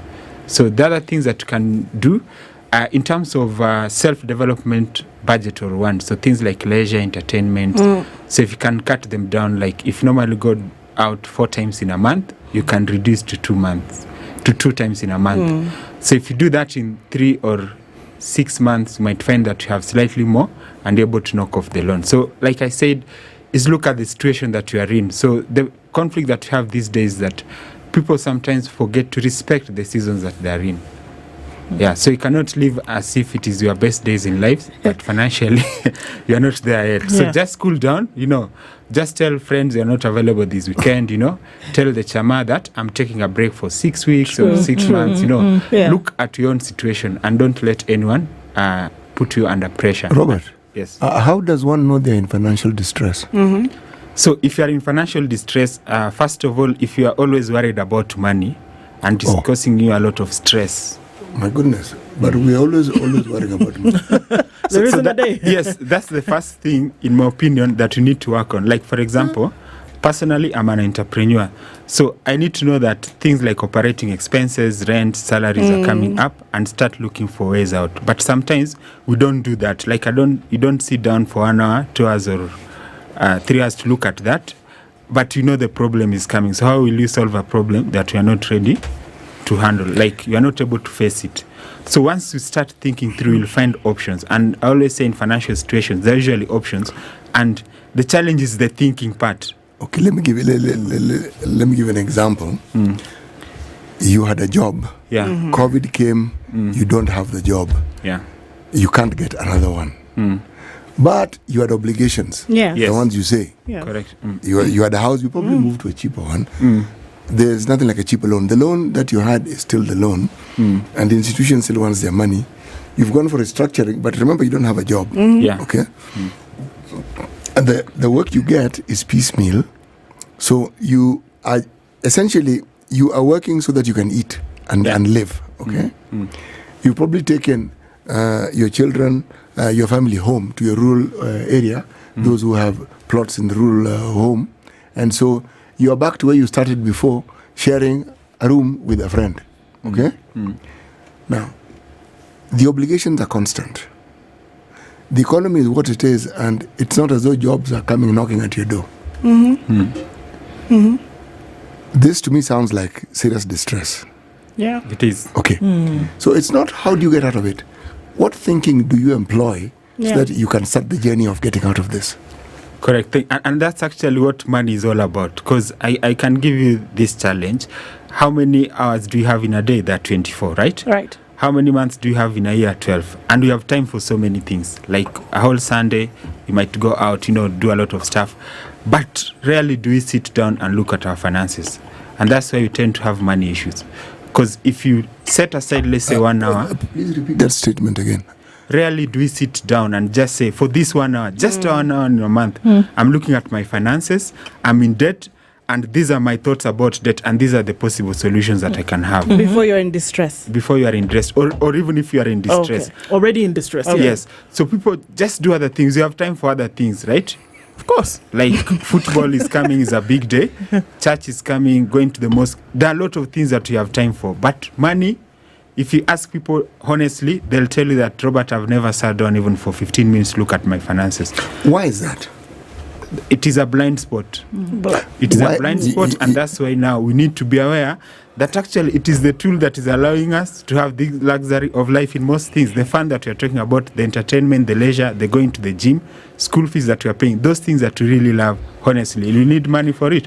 Then why don't you have time for money? In your experience, why is it that people don't want to sit down and actually face the issues around money? Why? Sit and say, okay, it's a bad situation. This is where I am. Yes, and why? Yeah, I can say it is an undeveloped discipline because, other disciplines are developed. Because like medicine, you can do a whole 6 years in school. But finance, there's none. Because personally, I did MBA at University of Nairobi. You are never told how to handle our money. You'll be told how to help. But you did MBA? Yes. You are told how to what help. On earth, why are you studying?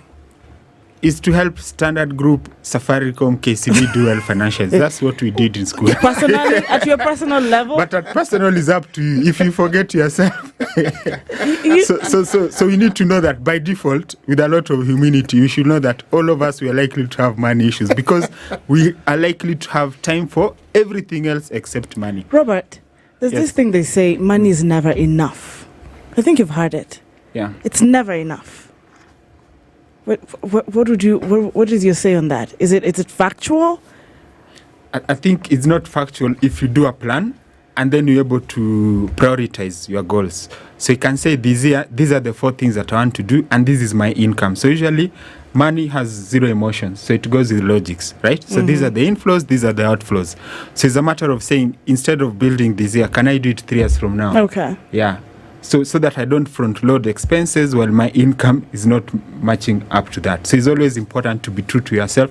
So that's why things like credit score, in a way, they are a measure of your integrity. Like money can help you know someone's integrity. Like, are they honest with themselves? You get it? So it's important for us to be honest to ourselves. Like personally, I was planning to leave corporate.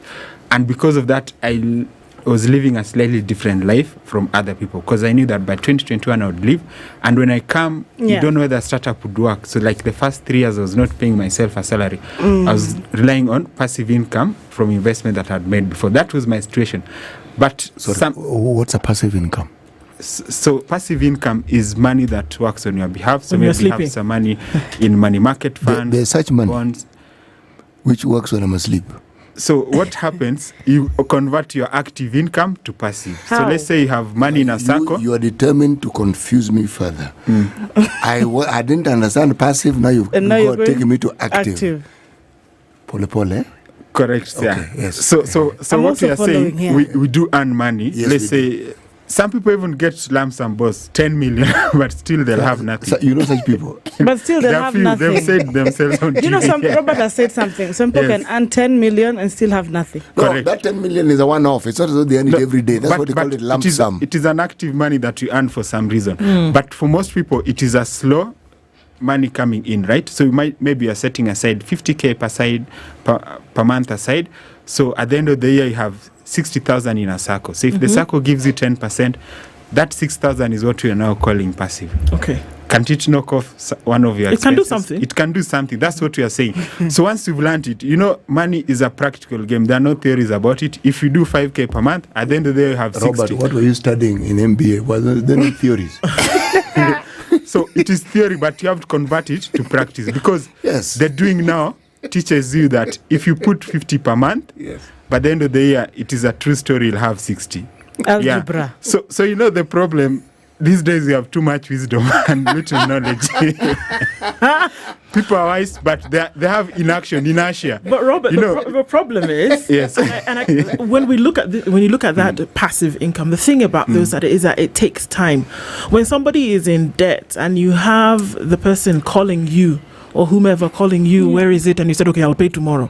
And then tomorrow comes and whatever you had thought would land from heaven has not come, right? And you're saying, this person is about to call me. My God, I told them 11 o'clock and it hasn't come in. That pressure is real. You don't have time for the passive income of how much did you people say it is that's coming in passively while you sleep? Some 60K. You don't have the leisure of that. You have pressure at that moment to get something sorted at that time. And now, how do people navigate that process? Yeah, great. So I think one of the issues that we have, and we have to be honest as Africans, we need to go back to ourselves and realize that there was a setup that was working for us socially. So like one thing that we've seen these days, there are a lot of litigations. We don't know how to have conversations. So the first thing is to run to the courts. The first thing is to say on your sister or brother to your mom, or we don't know how to sit down and have honest conversations. So I usually say one of the highest forms of wealth is what we call social capital. Like personally, I value relationships, and relationships, they are diverse. They're with your friends, they're with financial services partners, they're with business partners. So you really need to get good at having quality relationships, because those are the kind of things that can give you soft landing. Like, for example, the family setup is supposed to support you when you are in financial distress, depending on the structure. But it depends on what you are doing during the good days. So we cannot say that we come from nowhere.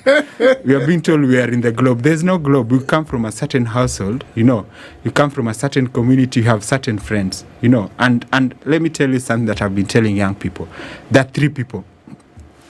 There's friends, there's friendly, then there are buddies. So buddies are those things that they're fun to hang around, and you might end up spending a lot of time with them.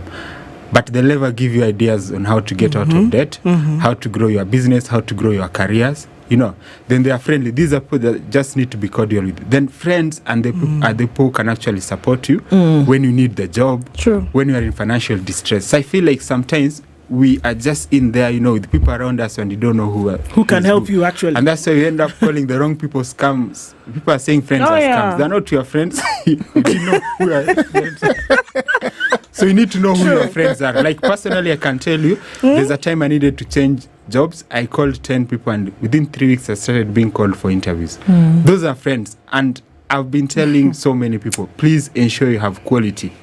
I have so many people who tell me about opportunities, business opportunities, career opportunities, things that they think would help me. So if you look at money, I would say it's a byproduct of what you know and who you know. Robert, someone would think of instantly, I need a loan to pay off whoever I owe because of the pressure. There's this thing that's happening called Shylocks. I don't know. Who are these Shylocks? Is it a good idea? Because it's something you talked about. You might have an access to loan, but can you afford it? Maybe it's getting into even deeper distress. But even first, these Shylocks are here. A lot of people run to Shylocks, but where are they? Who are they? Are they safe? Yeah, so you see, what happens, the lack of financial awareness, is that you just tend to do what you think. Instead of looking at options, then you choose the best for you. Like, even if you want a loan, to be honest, let's say it is a good day. Let's forget about financial distress. I want a loan now. Yeah. There are options, actually. We have banks, we have circles, and the Shylocks. So some people won't have time to even look at the various options and choose what is best for them. So that's the problem, lack of financial awareness. They'll just go to what is available, and that is probably might be the worst option. It's like when you want to own a home, there can be 3 or 4 options, but what do people tend to go? They go with emotions. So that's why you need to look at finance just like any other discipline. When you want to drive from here to town, people check the apps and see which road has got less traffic. Yes. On other things, like if you want to move estates, you check, do they have schools there? We are very careful with other things except money. You see, that's where now there are a lot of struggles are coming with money. Because money, we tend to take it a bit careless. We are just emotional. We run to the app, then you find yourself in problem. Then you start thinking, why didn't I think before? You see? So Robert, so you need to be more discerning. I'm not saying they are safe. I'm saying look at options. I really want to hear this. You see what happens? The wrong options will tend to be the ones that are closest to you. So they're the ones who will do the marketing. They'll tend to be where you are, where you hang around. They've figured out, people know that this is where they hang out, so they'll be there. KCB or Kikwiti might not be there, but the Shylock will be there with you. So where will you go? The person who is closest to you. But if you look at financial education or awareness, you need to be very discerning. Look at 3 or 4 options, then look at your situation and say, this is what works best for me. And obviously, we can agree that it's not the loan with the highest interest rate. Okay. Yeah. So essentially what I hear you to be saying is that there's a direct correlation between, yes, fundamental discipline and the management of money. Correct. And take it seriously, because people take things seriously. Let me tell you that people, if they want to post their videos on Instagram or TikTok, the kind of seriousness that they put there, the filters, you see, if they're a football fan or Arsenal or Man U, the kind of serious, they will know even the troubles that the coach is having at home. They know way too much. So I'm just saying, if money is that important to you, give it that seriousness. Honestly, you are smart. And if there are 3 or 4 options, and you look at it, that you will look for the best option. It is a blind spot that already you can go to school up to PhD level without learning about money. So you'll have the money coming home. You are very hard, the PhD professor, so and so, but money will give you character development. Because you only know your medicine or engineering. You've never taken even 10 minutes to read a book on money. You've never looked at shows on money. You never looked at CBK website and see even the regulated players. Right. Yeah, so someone will approach you and they tell you they can give you returns of 30%. And since money has got a lot of emotions, you get excited and you get into it. And the good thing is that since we are smart now, when you go to Google and start researching, you realize how wrong you are. But why don't we? And I think it was just in connection to one of the questions that CT asked earlier. Why don't we give it as much importance as, because we think that it's very important when you get into a spot of trouble, right? Yeah. But then why don't we just give it that attention that it requires? What have you seen in terms of patterns that stops folks from doing that?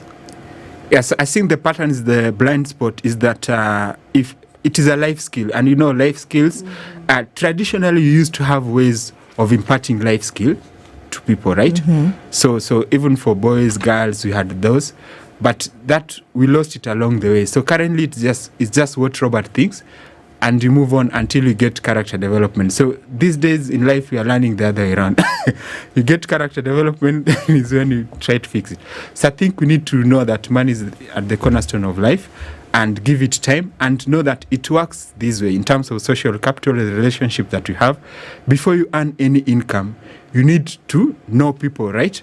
The HR that you're going to sit in front of, So you need to know, what do the HR want, If it is customers, what do they want? If it is business partners, what do they want? So the relationships are very key, And skills, you need to upgrade your skills. So like you're saying now, the world is changing, during the previous generations, to be honest, they had a lot of fun. I don't think some of them... Previous is like me. You guys, did you tarmac like the way? No. If you had a degree. Not like the way. Yeah. We didn't tarmac at all. Correct, yeah. Boom. So I usually say, all. You had fun. Currently, lots of it. Yes. And I tell Gen Z, they need to realize they're in a different generation, because that generation, they didn't even know what tomarking is. I heard when they're in third year in campus, there are already companies coming around. Currently, you can graduate. Very true. And you find there are so many people who are jobless. So you really need to know the season and the generation that you are in. Before I finished my final exam, I knew where I was going to work. You see? Yeah. I had a letter. Correct. Yes, so what you're saying is absolutely correct. And you could change jobs. Yes. But how about my 7-year-old? You know, my 6-year-old. I don't want them surprised, the next generation after maybe me. And I'm looking at the CBC fine. They're trying to make it more specific. But this financial literacy thing, that even when you did your MBA, did not actually impact as much as you've learned now. I want to save my 7-year-old. As a parent, I want to save my 6-year-old, 8-year-old before it actually hits them like it hit me. Yes, so what I've seen now, we are in what we call an ownership economy. So ownership economy is more of what you own and what it can do for you. So you need to teach the 7-year-old to learn what we call value creation. How do you learn to create value? Because when you create value, then money exchanges hands. You know, when you go to Java, you are served that value creation that Java is creating for you. Then with that income that you've earned, can you convert it into ownership? Can you put it in a circle? Can you put it in a money market so that later on it starts working for you? Because the thing is, the generation is a little bit different in terms of how we are working. The business cycles are shorter. I remember there's a time when you go to town, there are those shelves where you can leave your bag. You remember? Then everyone got into it. So you realize your business has collapsed in 3 months because there's everyone doing it. Yeah. So it's not like before you could do the same business for 20 years or the same job for 20 years. So we really need to be more thoughtful and realize these are totally different generations. There are so many opportunities, but there's an illusion in terms of how long you could take doing the same thing. But Robert, there's this little discussion that always creeps in when we're talking of money. Black tax. Always creeps in an African setting. Relatives near and far, extended and otherwise, and the need to support them. I personally like the idea of supporting my relatives and extended family. I think it's a good idea. And I often wonder where the term black tax came from. But how does it play into all this? Because when we talk about all these wonderful things we're saying, and somebody introduces that particular concept, then they say, but if I've got this, how then do I manage this and balance it with this?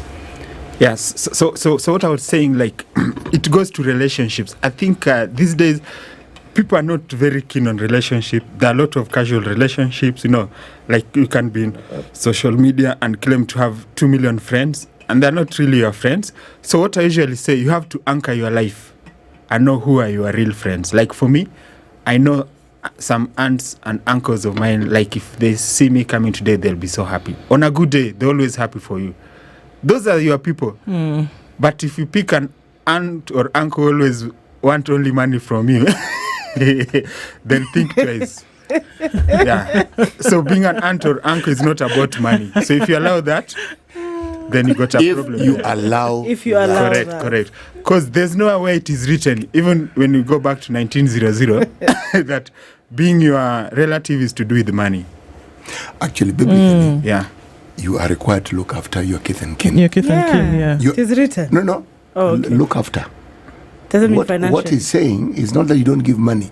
It can't be that your relationship is about money all the time. That's the point he's making. Correct. Actually, the people who issue success, they'll even ask you, like when I was in university, they'll ask you, what is the best meal that you usually like? You find that meal is only 200 and they send you. They send you for that not meal. A lot of money, so that you enjoy it. Because that is now what being a relative is.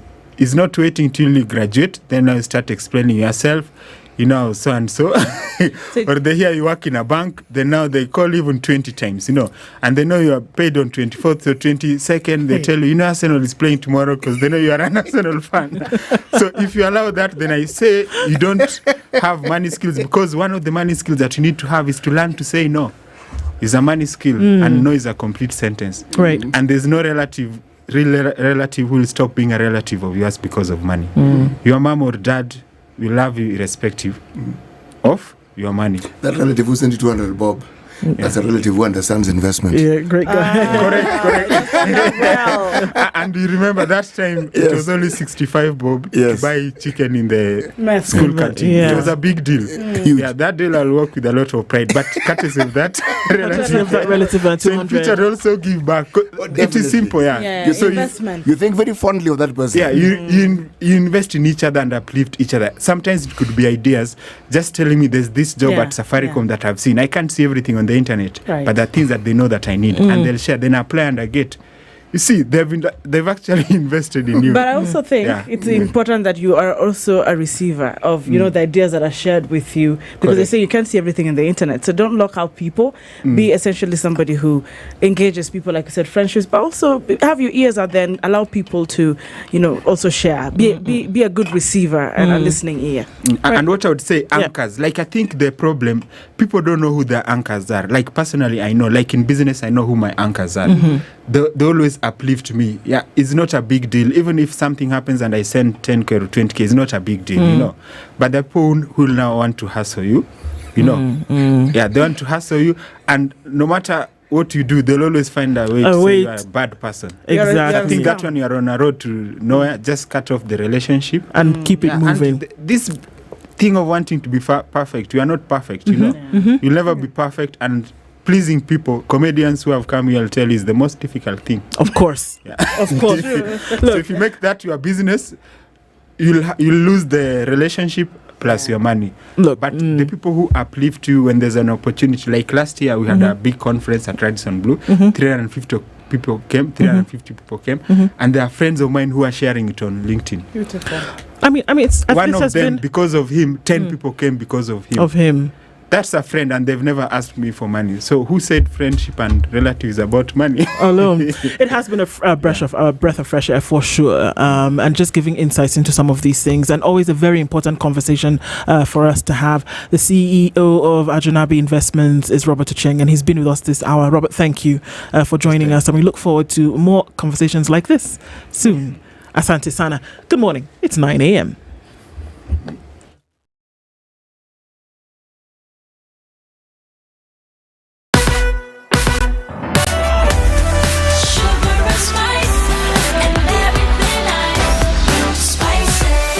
Spice up your life.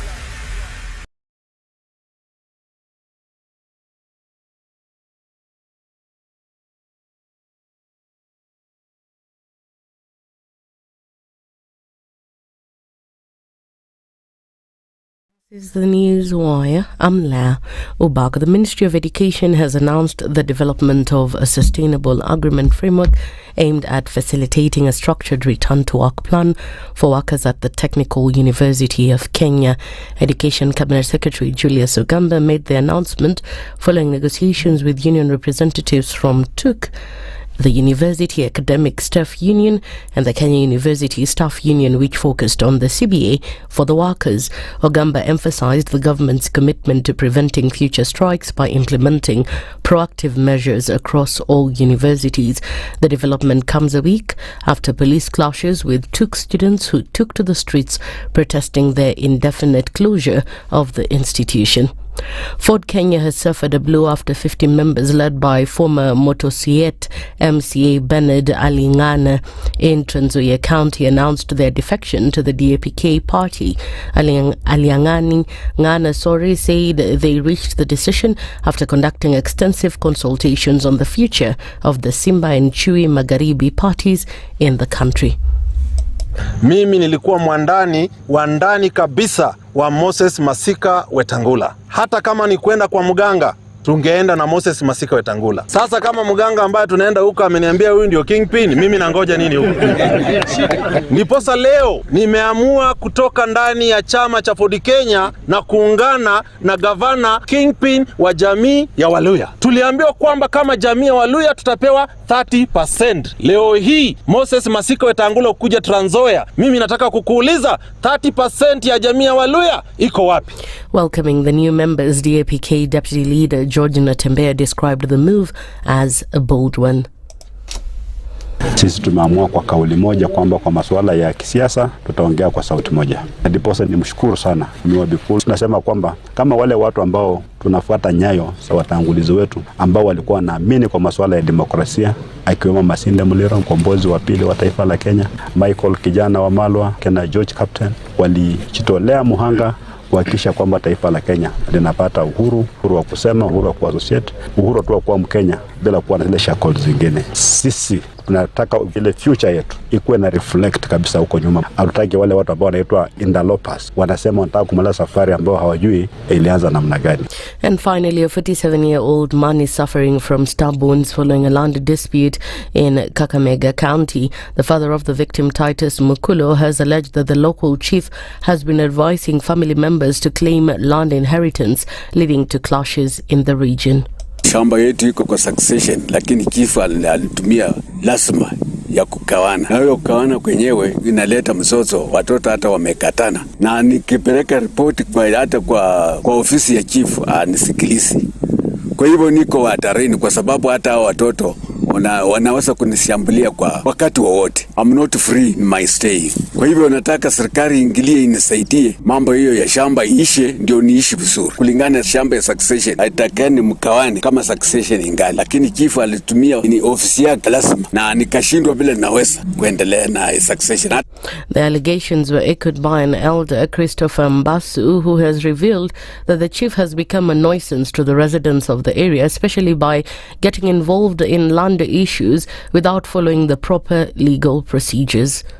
Niko na malalamishi juu ya chief Musa Badeta. Ameingilia mambo ya succession kwa familia yetu, baka amefanya kila mtu amekuwa adui kwa mwingine. Hata succession imekuwa shida kuiendesha kwa sababu amelemea upande fulani wa kukonganisha familia members. Saizi hostility iko very high. Watoto wa ndugu yangu karibu wauane. Kuna mmoja ametungwa kisu. Sasa tumeshangaa tunaweza kuishi maisha ya aina gani hii kwa sababu ya chief. Badala kuleta usalama analeta uhatari. Hii familia ako na kesi 3 ana interfere with. That's the news wire. I'm Lea Ubaga.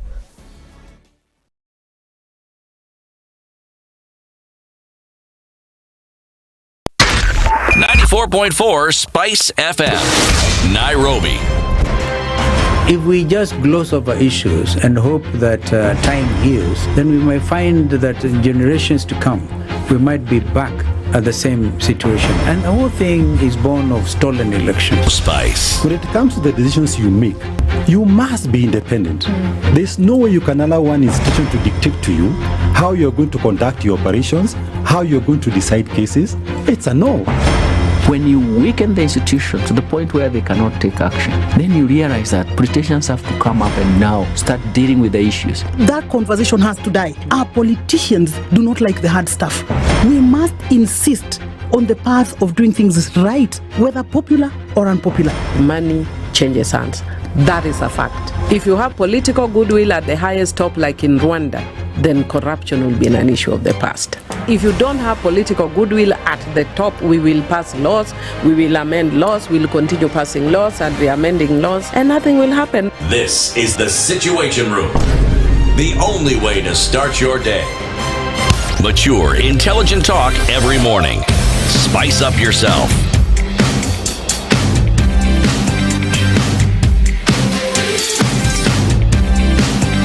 Mornings done right. 94.4 Spice FM, Nairobi. It's 7 minutes after 9 o'clock into the final hour of Kenya's biggest conversation this Wednesday.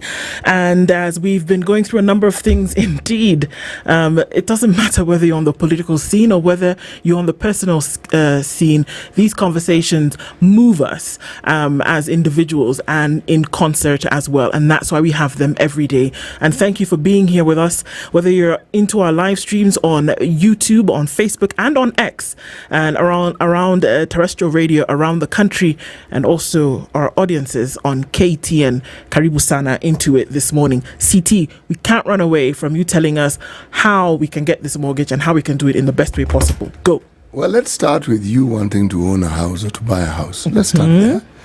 Let's also then move on to whether you are employed, whether you are self-employed, or whether you're in the diaspora.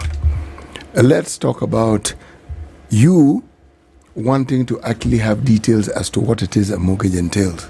So let me tell you about DTB Bank, because they have a mortgage plan that can suit your needs. And how do I know this? Well, if you have a conversation with them, either by sending an email at mortgages@dtbafrica.com or visiting any DTB branch, the conversation you will have will be as follows. The mortgage that are on offer go for 9% interest for a period of 10 years. If you wish to have a mortgage for 25 years, you need to be young to have this one here. You can't ask for a mortgage of 25 years at my age. It simply won't work. You will be asked to pay an interest of 9.75. Now, DTB says, now pause and listen to the cream that we are going to add on top of this particular cake. The interest rate that you charge is a constant. It will not change. It will not bounce. It will not move. It is not elastic. It will stay. 1, 2. There are no hidden charges. That's number 2. 3, there are no penalties if you pay ahead of the schedule of payment that you've been given. Now, having said all this, I would advise that you either visit a Diamond Trust branch or you email them at mortgages@dtbafrica.com, just so that you can find out the details for yourself. Yes, and confirm. It's great. Yes. It's great. All right, we're getting into a conversation how then you share information and how you share that information in a space whereby political propaganda, political messages are also coming out at the same time. No better than a person and have this conversation with than veteran journalist Macharia Gaivo, and he's here with us this morning. Macharia, good morning. Good morning. How are you doing? Everybody, I'm good. Karibu sana. As always. You're always good. Oh, yes. You need to sprinkle this positivity on everybody else. This optimism is great. You know, good to have you here today. My pleasure. Asante sana. So, I mean, a lot of sticky conversations to have, but necessary to do so in terms, especially in the moment in which we are in. But before we get into that, CT, as you know, your good friend goes to the continents of Africa every week, and he tells us where we are this week, and he'll share the proverb, and I'm very interested to hear what your interpretation of that would be. Yes, this week we are in the land of honest people, Burkina Faso. Yes, whose capital, as we were told very, very clearly by Anki, is Woo. Oh, yes, yes. Oh, Lord. Woo, woo, woo, woo. Woo. Ouagadougou. Ouagadougou. Ouagadougou. Ouagadougou. D-O-U. Ouagadougou. Yes. Yeah. Ouagadougou. Yeah. Yes, this is the country that had at one time the privilege of having someone as Thomas Sankara as its president. A man who had the courage to take steps to actually bringing about real change. And in African setting, when we talk about real change, some of the changes he brought about, this one I find monumental. Not only did he get over 2 million children vaccinated and made equal education for everybody, he banned gender-based violence, but now wait for it, he banned polygamy. Now I would wonder, how did that one work in an African setting, and one which is predominantly Islamic in their faith? How did he manage to work with that one? But anyway, that was then. Now have a leader called Ibrahim Traore. The proverb: the horse cared for by 2 grooms dies of hunger. The horse cared for by 2 grooms dies of hunger. That's an interesting one. I would think that when you have 2 people charged with the same task, none of them takes responsibility. True. Yes, indeed. 2 people, same task, no responsibility. Yes, no accountability as well. Management by committee. Indeed, and haven't we seen that many times? I'm sure we can point to many instances where we see that taking place. Good note to jump off on this morning. Macharia, I mean, we've had these conversations with you, and I think necessary to keep having them when we talk about, the messages that are being put out to the public, and how we're able to strike a balance between that information and that Kenyans need, and at the same time where there's a lot of political messaging coming out at the same time. How do you say, okay, this is the idea that somebody wants me to spread, but at the same time, this is what Kenyans need to know? There are many examples today. The big one that's flashing at everybody today, Sha is perfect and it's working. But Kenyans are saying, okay, so what do we really need to know? How do we start to create the balance between what a political sentiment would be and the information that Kenyans need to keep them informed? I think, speaking as an editor, or a former editor. Once an editor, always an editor. Therefore, the first thing, please advise your people, the ones who are running those scrolls on the screen, how to spell the word impartial. Now, Kenya is first point of order. Kenya is a political, very much a political country. And there is almost a demand and a hunger for politics.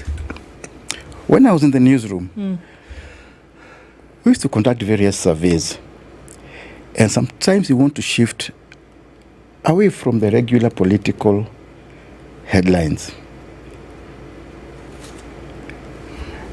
and nobody buys the paper.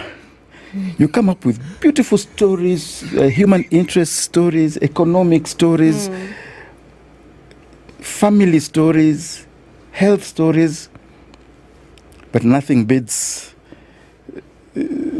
some splash featuring the president and the opposition chief and people fighting. But at the same time, there is so much else that needs to be told. Yeah.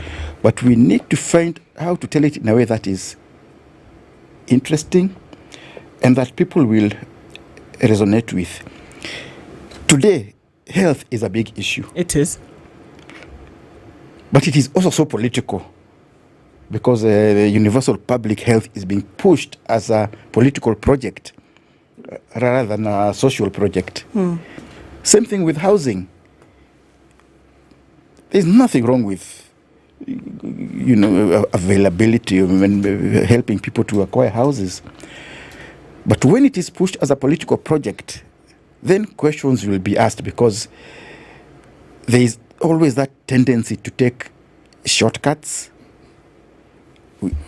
We are seeing with the health thing. I mean, it's just crazy, the kind of contracts somebody in government is signing, where you find that the only beneficiaries are not the people in need of healthcare, but the vendors of various products and the people who are giving out the procurement. Same with housing. You never hear about tenders for the people who are supplying cement, steel, sand, roofing tiles. These things are done under the table. So when we're told Kenyans are benefiting, yes, very few Kenyans are benefiting. The ones who are supplying those commodities. Let us discuss them. But also let us really take a look and step aside from the politics. Do we need universal health care? Yes. Do we need affordable housing? Yes.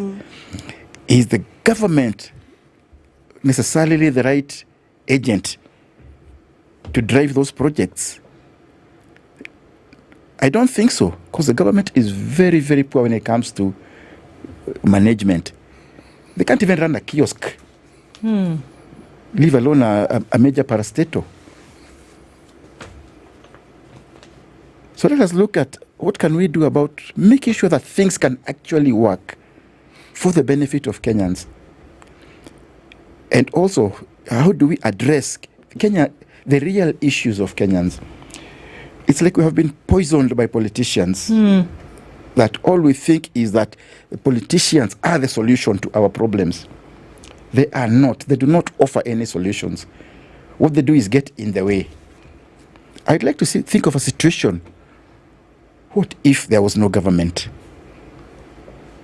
And everybody was told, sort out your issues. You find your way. Find your way. I'm telling you, Kenyans are very resourceful people. They will do wonderful things. Government is an impediment. Politics becomes an impediment. As simple as that.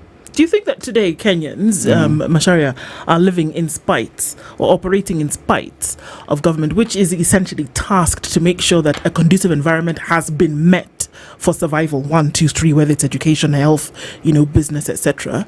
That's why government is there. But are Kenyans operating in spite of? We see this system that's not working. Kenyans are still finding a way to somehow get treated. School, this, that. Kenyans are still finding a way to send their children to school. 100%. I think we're surviving, yes, in spite of government. I think the best thing the government should be able to do is to simply set the basic foundations, create the enabling environment, and then step out of the way and let things work without those interfering hands. But today we have a government which is, first of all, bloated. Yes, we have constitutional limits now on the number of cabinet secretaries. But look at the quality of those appointed. The CS for Health cannot explain her project.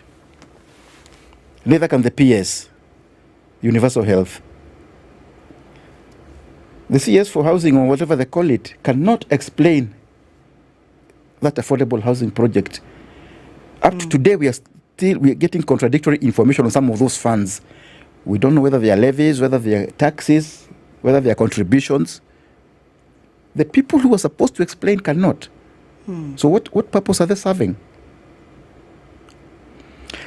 What if we simply said the private sector can provide the housing? The government enables by providing the land and tax rebates on purchase of or importation of whatever materials are required. Yeah. Today we have a glut of housing in what you might call upper class housing. Yes. Go to Kilimani, Kileleshwa, Lavington, Westlands, hundreds of apartment blocks, high rise, Condos, which are 3/4 empty. Yeah. There is a problem. So why are we focusing on building upper class housing and neglecting what you might call affordable housing?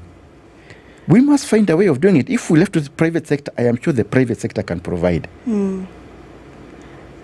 Now, you've mentioned something about contradictory kind of information given left, right, and center. And over again, you have heard the government acknowledge that there's some bit of a problem in communication. Now, what's the role of not just information, but in-depth communication properly done in relation to governance? The problem with this government, it does not know the difference between communication and propaganda. This government has more communications people than all previous governments put together. At different levels. Everybody is a director of communications somewhere or other. Assistant director, secretary of communications. But what do? They have no idea what they're supposed to be communicating. Our communication is about employing 100 guys to go on Twitter to spread propaganda and to jump up and sing songs of praise, or to hammer whoever is not singing the right song. That is what our communication system is. Government communications is about. Has been reduced to. But and in your opinion, Mashara, what should it be like? What should government communication be about? I think simply it is about having in place the people who can give the public the information the government needs to communicate. And it does not always have to be reactive, that you only communicate when you want to answer somebody back. It does not have to be releasing stories and videos of your achievements. Your achievements, if they are there, will speak for themselves, because they do a lot on saying how much they have done. if it was so great, they would not even have to say it. It would be seen. So there is actually no government communications manual, or at least one which works. I remember a long time ago when the Uhuru regime came to power, or we used to call it the Uhuruto regime. Yes. A PS at the time in the Ministry of Information was trying to finalize a government communications strategy. A few of us were invited to give our input. There was already a working document. In the middle of a meeting in the board house at the Ministry of Information, some two fellows walked in from State House. The fellows who blog and do such things. They said they've come from State House. Okay, all right. The story ended there. They said the only person who communicates for government is the president. So we said, then what are we doing here? So they want to centralize communications at State House. But State House is not necessarily the only source of information. State House is not the seat of government. Every ministry has a director of communications. Right. But let me tell you, those fellows are just glorified briefcase carriers. As an editor, I know that I call on all those fellows to give me some information. He will not be able to give. The best he'll do is let me consult the PS. Is he refusing to give it to you, or he doesn't have it? He is not empowered to give you that information. Okay. So, what's the point? And yet, what ought to be the reality is that this is the individual whom you would actually need to call if you wanted to understand something about that ministry. Yes, I do not have to call the minister or the PS or some other director of this and that. The communications fellows are the ones that should be able to reach very easily. And do you think, Macharia, that if you were to call and somebody was to give you the information, it would be a confirmation of what you can already see? Here we are saying that, look, we've seen Shah in the headlines for the last, I don't know how many weeks. We've looked at the floor of the House in the deliberations by committee members, and that's all they're talking about. We've seen people in funerals and church services over the last 2 weeks. Again, this is all they're talking about. The president has been saying, yeah, it's working. If something was working, you wouldn't have to shout that it was working. If people were going to hospital, getting treated in the manner in which you said that it was to be, we would know. We would not hear the rumblings that we do. Even if there was propaganda set out to say that Shah is not working, eventually the truth would float to the top. We would see it. And the same vein, if I were to call it Director of Communications to give me information on what I see is working, it would be to confirm what I already see. But if I have to look for it, then there's an issue here. So how do we then now say these are not the things that we should be highlighting, or these are the things that we should be highlighting in the face of what is very glaringly obvious or evident?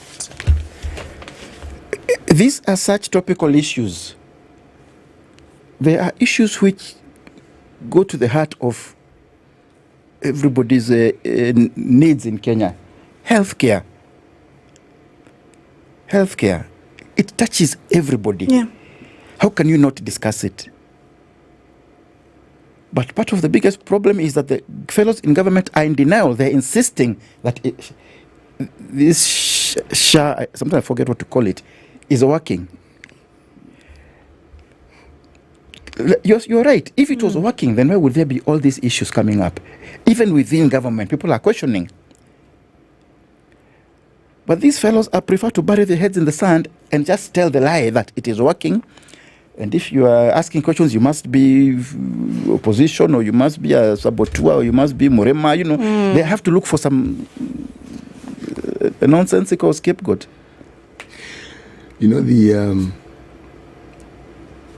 are those who study the processes, the rises and the falls of empires. And in studying them, they explain in detail how it is. They're mostly historians, how it is that empire rose. But while talking of the decline, they always try to explain to you and tell you when this happened. That's when the decline began. But at that point in time, it wasn't visible. It becomes visible much, much later. Now, if certain fundamental tenets that fall under the broad category of responsibilities that a government must have for its people.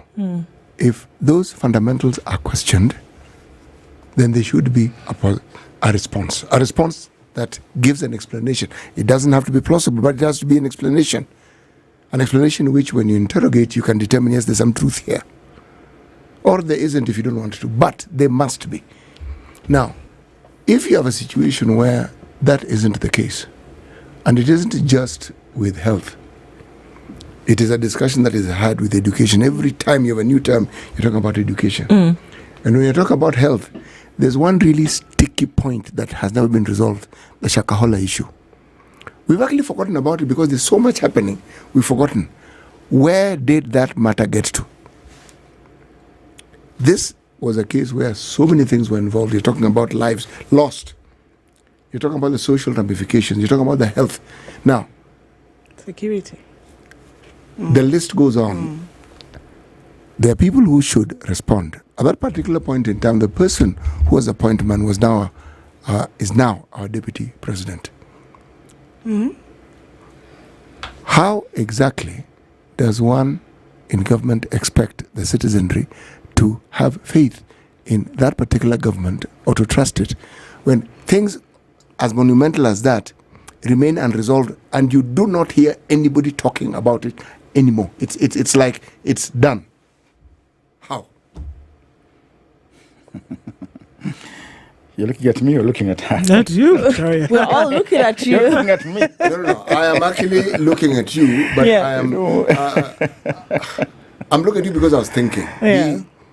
Even if you were to offer an explanation, you have to ask. First of all, how did such a thing happen? You have security forces, you have security agents, you have a system within this government that's supposed to ensure that the lives of people are protected. How did that happen? Then you bring it to what happened recently at Kware. Now, for me, that was mind-boggling. Completely. Bodies, not one, not two, not three, not four. 329. Then what follows after that is you're told the person who was arrested escaped from jail. Not from jail, from police station. Police station. You sort of like think, okay. You're trying to wrap your head. No, it is bizarre. It is bizarre because you have to ask, are we saying that the people in charge of security don't have a handle on this particular docket? And yet you find that is not actually true, because there are very many instances where we have it on record that these very same security people have acted expeditiously and issues have been resolved. Now, when there's so much that even appears to be contradictory, you are at a loss because you start wondering now, okay, so where exactly are we? Remember I started off by talking about empires. Well, let's talk about governments, because a government is a sort of an empire. So you have to ask, so what are we saying? Or more importantly, what are we seeing? And the citizenry have reason to doubt. More importantly, the citizenry have reason to ask questions. Right. Yes. I think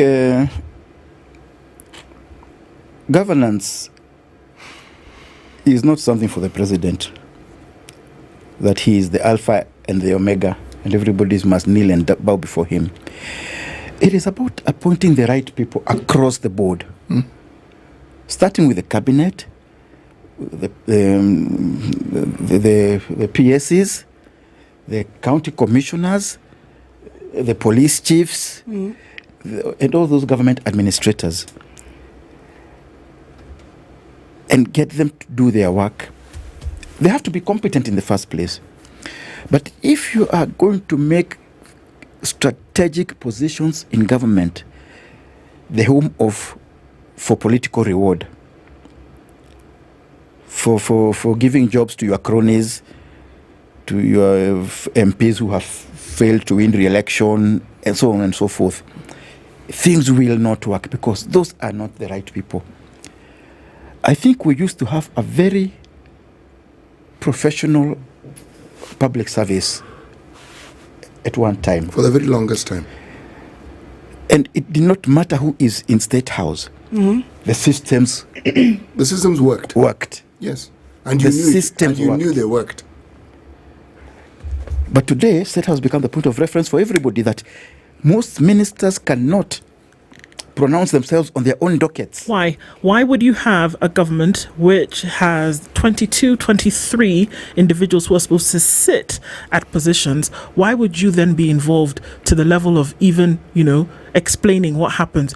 This whole Shah debacle, for example, should be explained by the cabinet secretary. Falls right at her doorstep. But you have seen when we talk about info. No, but you have seen when she tries to explain. We could get very painful tantrums to listen to some of that. We have a minister for roads infrastructure should be dealing with telling us about what's going on. We have in some part a CS for education who every now and then tells us a little bit about something that's going on in the school system. But we have the president explaining away some of these things. Now, when we talk about the problems in which we find ourselves today, Masharia, and how we should be sharing this information. We have people who are telling us that things are very okay and that things are hunky-dory, but then when you double-click and you start to chip away at them, you see then it's very possible that a lot of this is propaganda and that things are actually not working. And isn't that a scary place to be? And the citizens are feeling the pain and they are reacting and they are complaining and they are crying for help. If we then keep on saying, that things are working, and everybody can say they are not working, there is a problem. And that maybe is a governance problem. And we are so busy trying to cobble together political alliances. If you bring right into government, everything is solved. All we need is to get this ethnic bloc and this ethnic bloc, reward this tribal chief. And we've done that before. And that is our focus. But not on making things work. No. We're thinking towards the next elections, and not ethnic kingpins will be in our corner. Actually, and that is not just for the president, even the opposition. That is their only focus. Gachagua, Kalonzo, all those things are their only focus is on which ethnic blocks they can bring together, not what they can do to actually make things work. Majara, you've gotten to the heart of the matter, because when you listen to conversations, I was asking myself this question on the weekend. Why is it that these individuals who present themselves as the opposition, why are we not hearing how they would do things differently? Why are we not hearing that, look, folks, we have this problem. Why don't we take this path? You don't hear it. We have this issue. Why don't we do this? What they tell us is what we already know. Or this thing has a problem. We know there is a problem. We don't need someone to tell us. We already know. Okay. If we have an issue, say for instance, with the county governments and the issues to do with the funding of county governments, that problem is usually in the public domain, we know. So I've not heard of anyone coming up and saying, folks, this problem that we keep talking about, perhaps the path we ought to follow is this one here. Can we consider this? It doesn't come out. Yeah. And then the dominant conversation, I personally find this one tiresome. Okay, Ruto must go. And then, okay, he's gone. And then? And speaking of which, there also has been a conversation of, you've talked about the opposition. And if you really want to communicate solutions and get to an understanding as a nation, give alternatives. Communicate exactly what you think should be done and how it should be done. The shadow, is it shadow cabinets, etc. Yes. If that way, then essentially would say that there is some path that we are actually moving in a certain direction as a country. You give an alternative to what ought to be done. Isn't that how we should keep the government in check? We have a finance bill. Yes. We should be getting from the opposition an alternative finance bill. Or an alternative, when you come to the budget in June, we should be getting from the opposition an alternative budget. But we don't have, because one big problem is that all these guys are from the same school. I don't think it was Moyo Kamoto who told us that Kanu will rule for 100 years. I think they knew what they were talking about. They knew what they were talking about. It is still Kanu ruling. Jubilee is children of Kanu. Yes. Gachagua and Kalonzo and these are Kioni and all those characters. Same line. Same thing. There's no difference. They will not come with different solutions. Now, I think what made Kenyans very excited last June and really captured the imagination of everybody is that we had the Gen Zs coming up who are not tainted by those KANU baggage and KANU associations and KANU mindset. Unfortunately, it fizzled out. And I don't know that something is going to rise again in the coming weeks and months and years before 2027. But as long as we are looking for salvation in fellows with KANU mentality, I don't think we're getting anywhere. You know, there's the idea, there's something that has been said on very many occasions, that the president is a micromanager.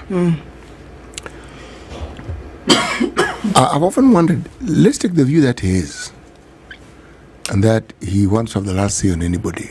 You happen to be a minister, you happen to be a PS, you know the sort of president you have.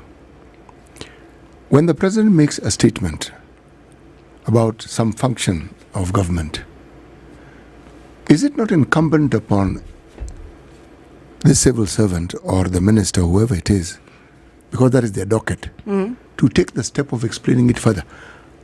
Who knows more details about that particular minister? Is it you or the president?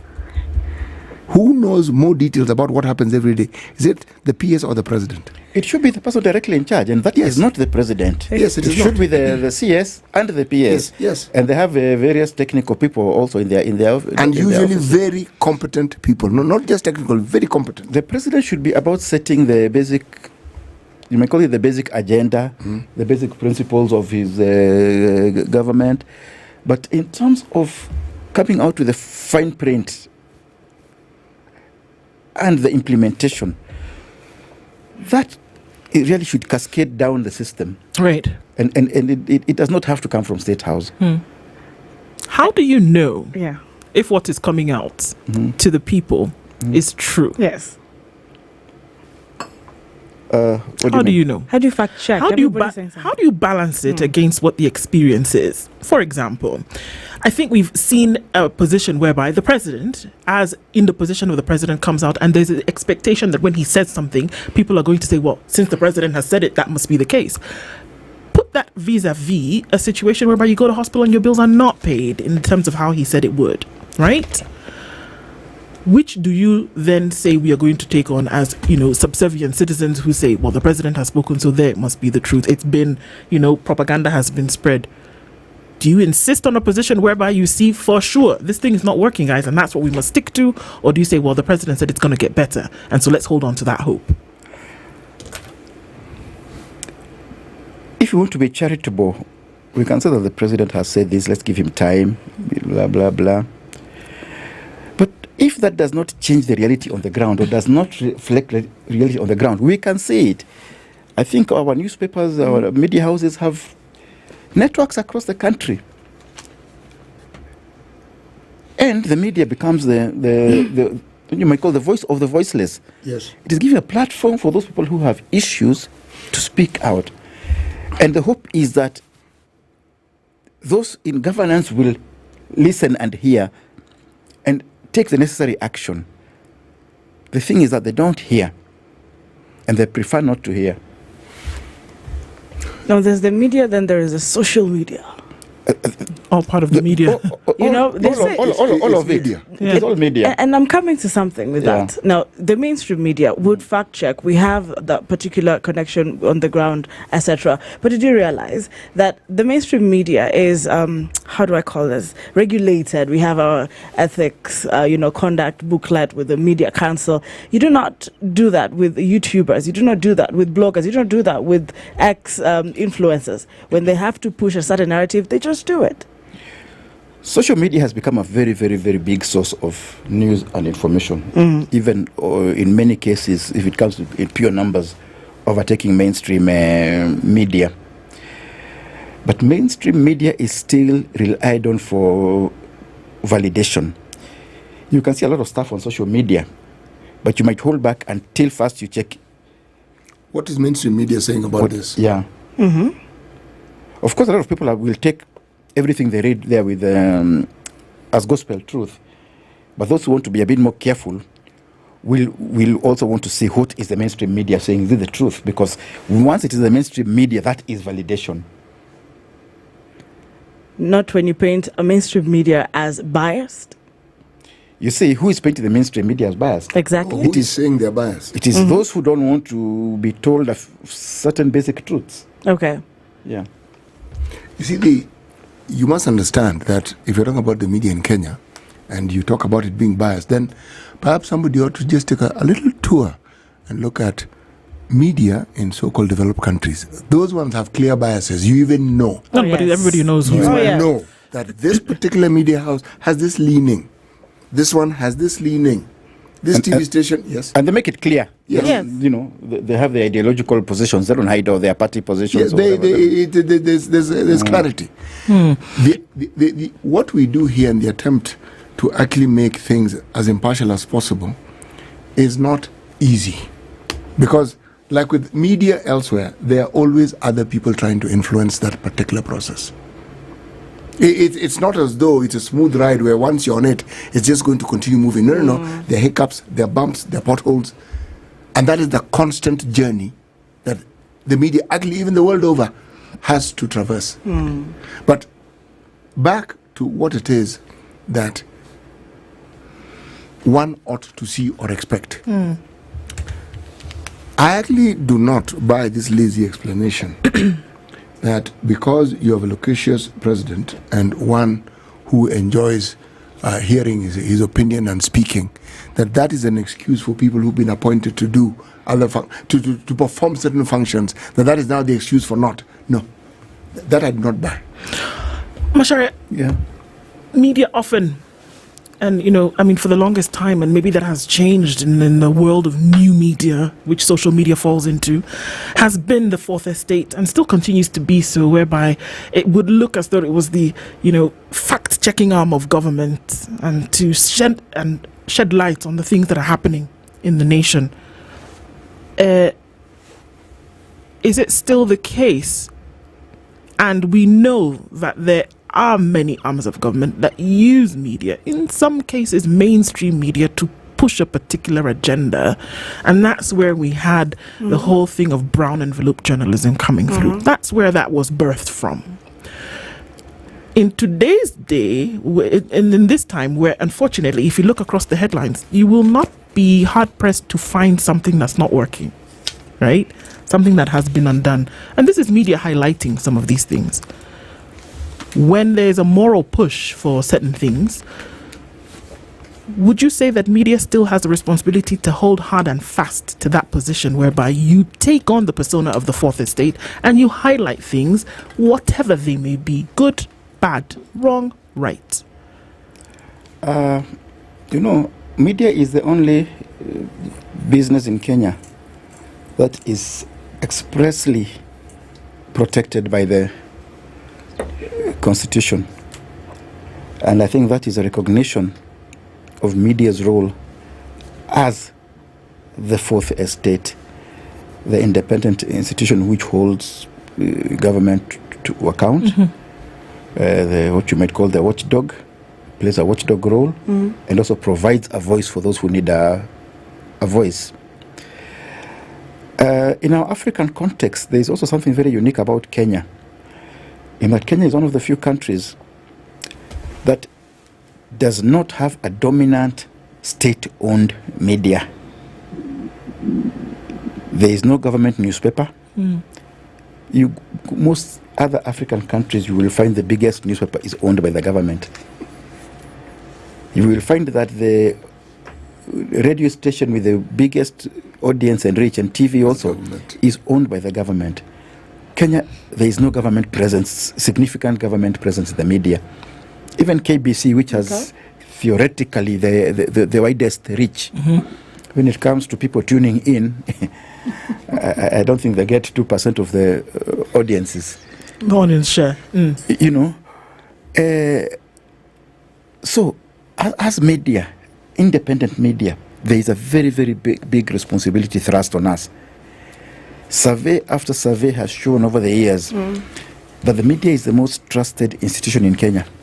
More than government, more than the judiciary, more than the police, more even than the churches. But there has been a slide over the last few years. Of course, the emergence of social media has completely upset the apple cart. But also there has been emergence of brown envelope journalism. Yes. That I think we acknowledge is a major issue now. I used to see that as the norm when I visit Tanzania, Congo, and a few other places. In Kenya, it was something very quiet. Today, it is a big problem. It's been mainstreamed. It has been mainstreamed. Yes. And the growth of many small media outlets, particularly radio stations, without any, you may call it a business plan, it leaves a lot of reporters to fend for themselves, so to speak. So which means you attend a press conference, you expect transport or lunch. But even with some of the mainstream media houses, things are not looking very good because some are unable to pay their salaries. So there are big issues. I worked at Nation when it was declaring profits of how many 2 billions? billion. The last time I checked, they were in loss-making mode territory. And we don't know how far down they will go. There are many others which are mainstream, which are all are struggling. So there are big issues there. Too often we say, if the government paid our debts, everything will be okay. That is not the problem. The problem is that the media environment has changed. Audience tastes have changed. Advertisers have shifted their revenues elsewhere. Newspaper sales are collapsing. So we have been unable to work out new business models to sustain us. As simple as that. We haven't been able to keep up with the times. We've not been able to keep up with the times. By choice or forced into it? You see, we were stuck in newspapers and radio and TV. Then came the whole issue of digital journalism. Yeah. We tried to go into what you might call converged journalism.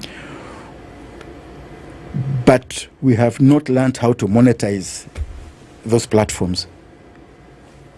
As simple as that. Okay. And then all too often, and that is one of the things I found when I followed, is that some of these, what you might shifts that we are trying to do are not driven from the newsroom.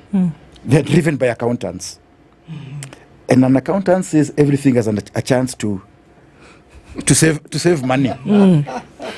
Therefore, get a converged newsroom, cut your head count.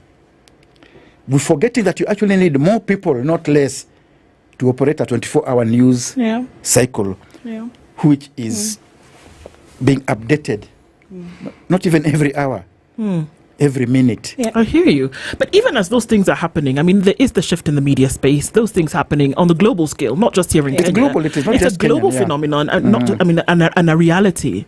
But if we steer things back to here, I think there's the trepidation that's met by many a journalist today or many a newsroom where you say, well, if I say this or I speak this particular truth, the possibility of the government of the day coming for me would be an issue. Now, how do you weather that storm and say, you know what, regardless of the situation, regardless of the threat there is overhead, regardless of what somebody might say about you and told you, what have they not called media? You know, give it... Exactly. So many things that have been said. Yes. The truth of the matter is that there are certain things in the nation that are not happening in the manner in which they ought to. That there are certain things that are happening in a manner in which they should not be. How do you weather that storm and keep sharing information with Kenyans regardless of what the situation might be? Because these are truths that we see every day.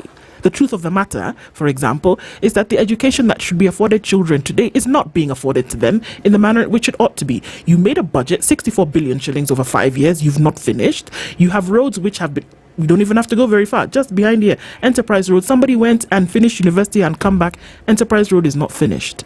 We have issues whereby you have a health system, 104 billion shillings. If these things come out into the open by one who is appointed by government as the Auditor General, for example, and comes out and says, guys, there's something here that's wrong, and goes back to Parliament and says, you know what? You guys are the ones who should tell us what's going on. Hadn't we a duty to share that information with Kenyans, regardless of what the backlash from those who protect the systems would be? And we're still sharing that information every single day. Look at the newsstands. Watch our TV stations. Yes. How are people getting... Look at the blanket coverage on Shah and Chief. And so many other things.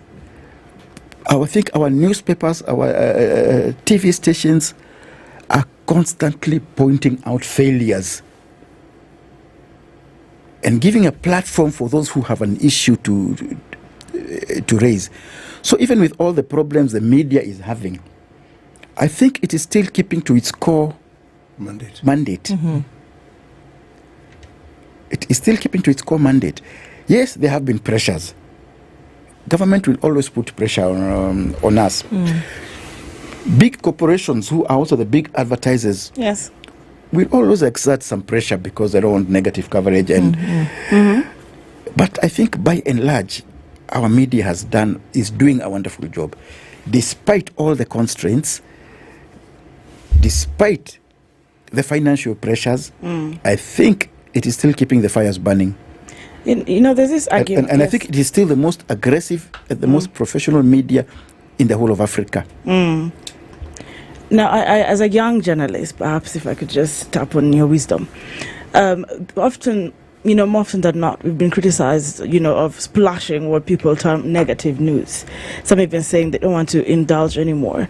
But this is exactly why it's happening. And I'm curious to understand. It is our job to report what is happening in the society. Kiocha Jamii. Now, there are good things that happen, which we equally report. But there is this belief that media will always splash the more negative headlines than the positive. But is that really the case? Let me put it this way. When the sun rises in the east and sets in the west, that will never be news. That will never be news. It did what it always does, what it is expected to do. News will be when the sun rises in the west. Right. Yes. Or fails to rise at all. Yes. The same thing with a cabinet secretary or a president. If he simply does his job competently and efficiently, that will not be news. It is what he is paid to do. It is what he expected to do. But maybe in Kenya that might become news because it is outside the norm. But that's the nature of that is the nature of this thing. If by some miracle the authority is the umbrella. Okay, let me say, if universal health coverage actually works as projected, that for me would be headline news. Okay. Because it will be demolishing so many of the negativities and also showing that this government can actually do things that work. So if it started working, if now from today moving forward, people walk into hospital and they're sorted out the very basic level, you don't have to pay an extra penny. And of course, if your premiums are paid up and such, if that started to work after the last 3, 4, 5 months of the constant barrage of complaining that we've seen, if that began to operate, that would then be the story. It would be a very good story. It would be a very positive story. And it would be a newsworthy story. As simple as that. The thought often is that Kenyans or anybody in any government really takes delight in the failure of government. My argument has also always been that Kenyans are actually willing you to do well. Yeah. Kenyans want you to do well. They want you to succeed. Yeah. And I often think that most times people really don't mind who the person seated there is. So long as if what you're doing is actually giving the results that they expect, or that which you promised that you were going to do. They want you to do better. So would the stories read differently if it was better? Wouldn't we then see, I mean, I'm a proponent of development begets development. If you started to see things were better, budget lines were being met, debt is reducing, things like that are happening, wouldn't that be that you then do have had headlines and news bites whereby it's all positive? Yeah, I think... I mean, we don't go looking for the negative story just for the for the sake of it, do we? I think it is not looking for negativity, but demanding performance. Right. And Kenyans demand performance. Kenya is not Tanzania or Uganda or Congo or Rwanda, where nobody will question anything, where people are complacent, where things are not working but nobody dares and nobody cares. I think Kenyans ask questions because they care. Mm-hmm. As simple as that. They put you in office, deliver. In fact, what is of interest is even if they don't vote for you, once you become president, they accept. Yes. Yeah. They say, okay, this is the president. And then they are willing you onwards. I want you to do now deliver. You promise this, deliver. Please. Yes. And rightfully so. Yes. They're supposed to demand that accountability and that you deliver, rightfully so. How do you think it's going to look in the next couple of... Because, I mean, it's clear some things are falling apart, isn't it? Just really quickly, Macharia, because our time is running out. How should it look in the next couple of days with what we're seeing? I think the government will have to simply come out and acknowledge that there are things that are not working, that some of their flagship projects are failing. But that doesn't mean they must surrender on them. No. They must retreat and say, let us look at this thing again. The problem with the universal health thing is that so much was not taken into account in terms of, is it sustainable? Yes. How much will we raise from the people? Right. And how much will we commit to paying their medical bills? The maths did not math. Indeed. But somehow we insisted on going along with it as if it would work by force. Or it would work on day one. As if it will work. It can't work by force. It is a matter of retreating. Maybe scale down your or phase it out. Tell us, this is what's going to work by this time. This is the big plan, but as we move along, here's the roadmap. And then commit to it. Yeah. So there will have to be that conversation sooner or later. Yeah. Because just going there bull-headed and saying it will work, it cannot work by force. Today we are blaming the private hospitals that they're sabotaging it. But those are not charities. They're businesses. They are businesses.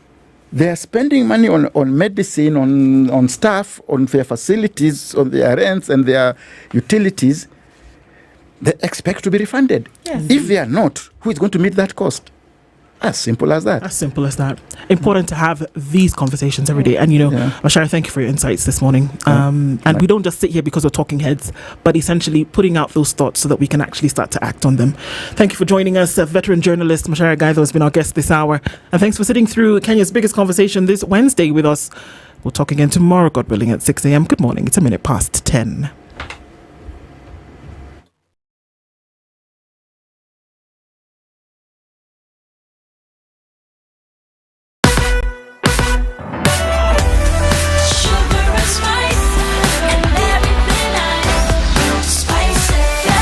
Spice up your life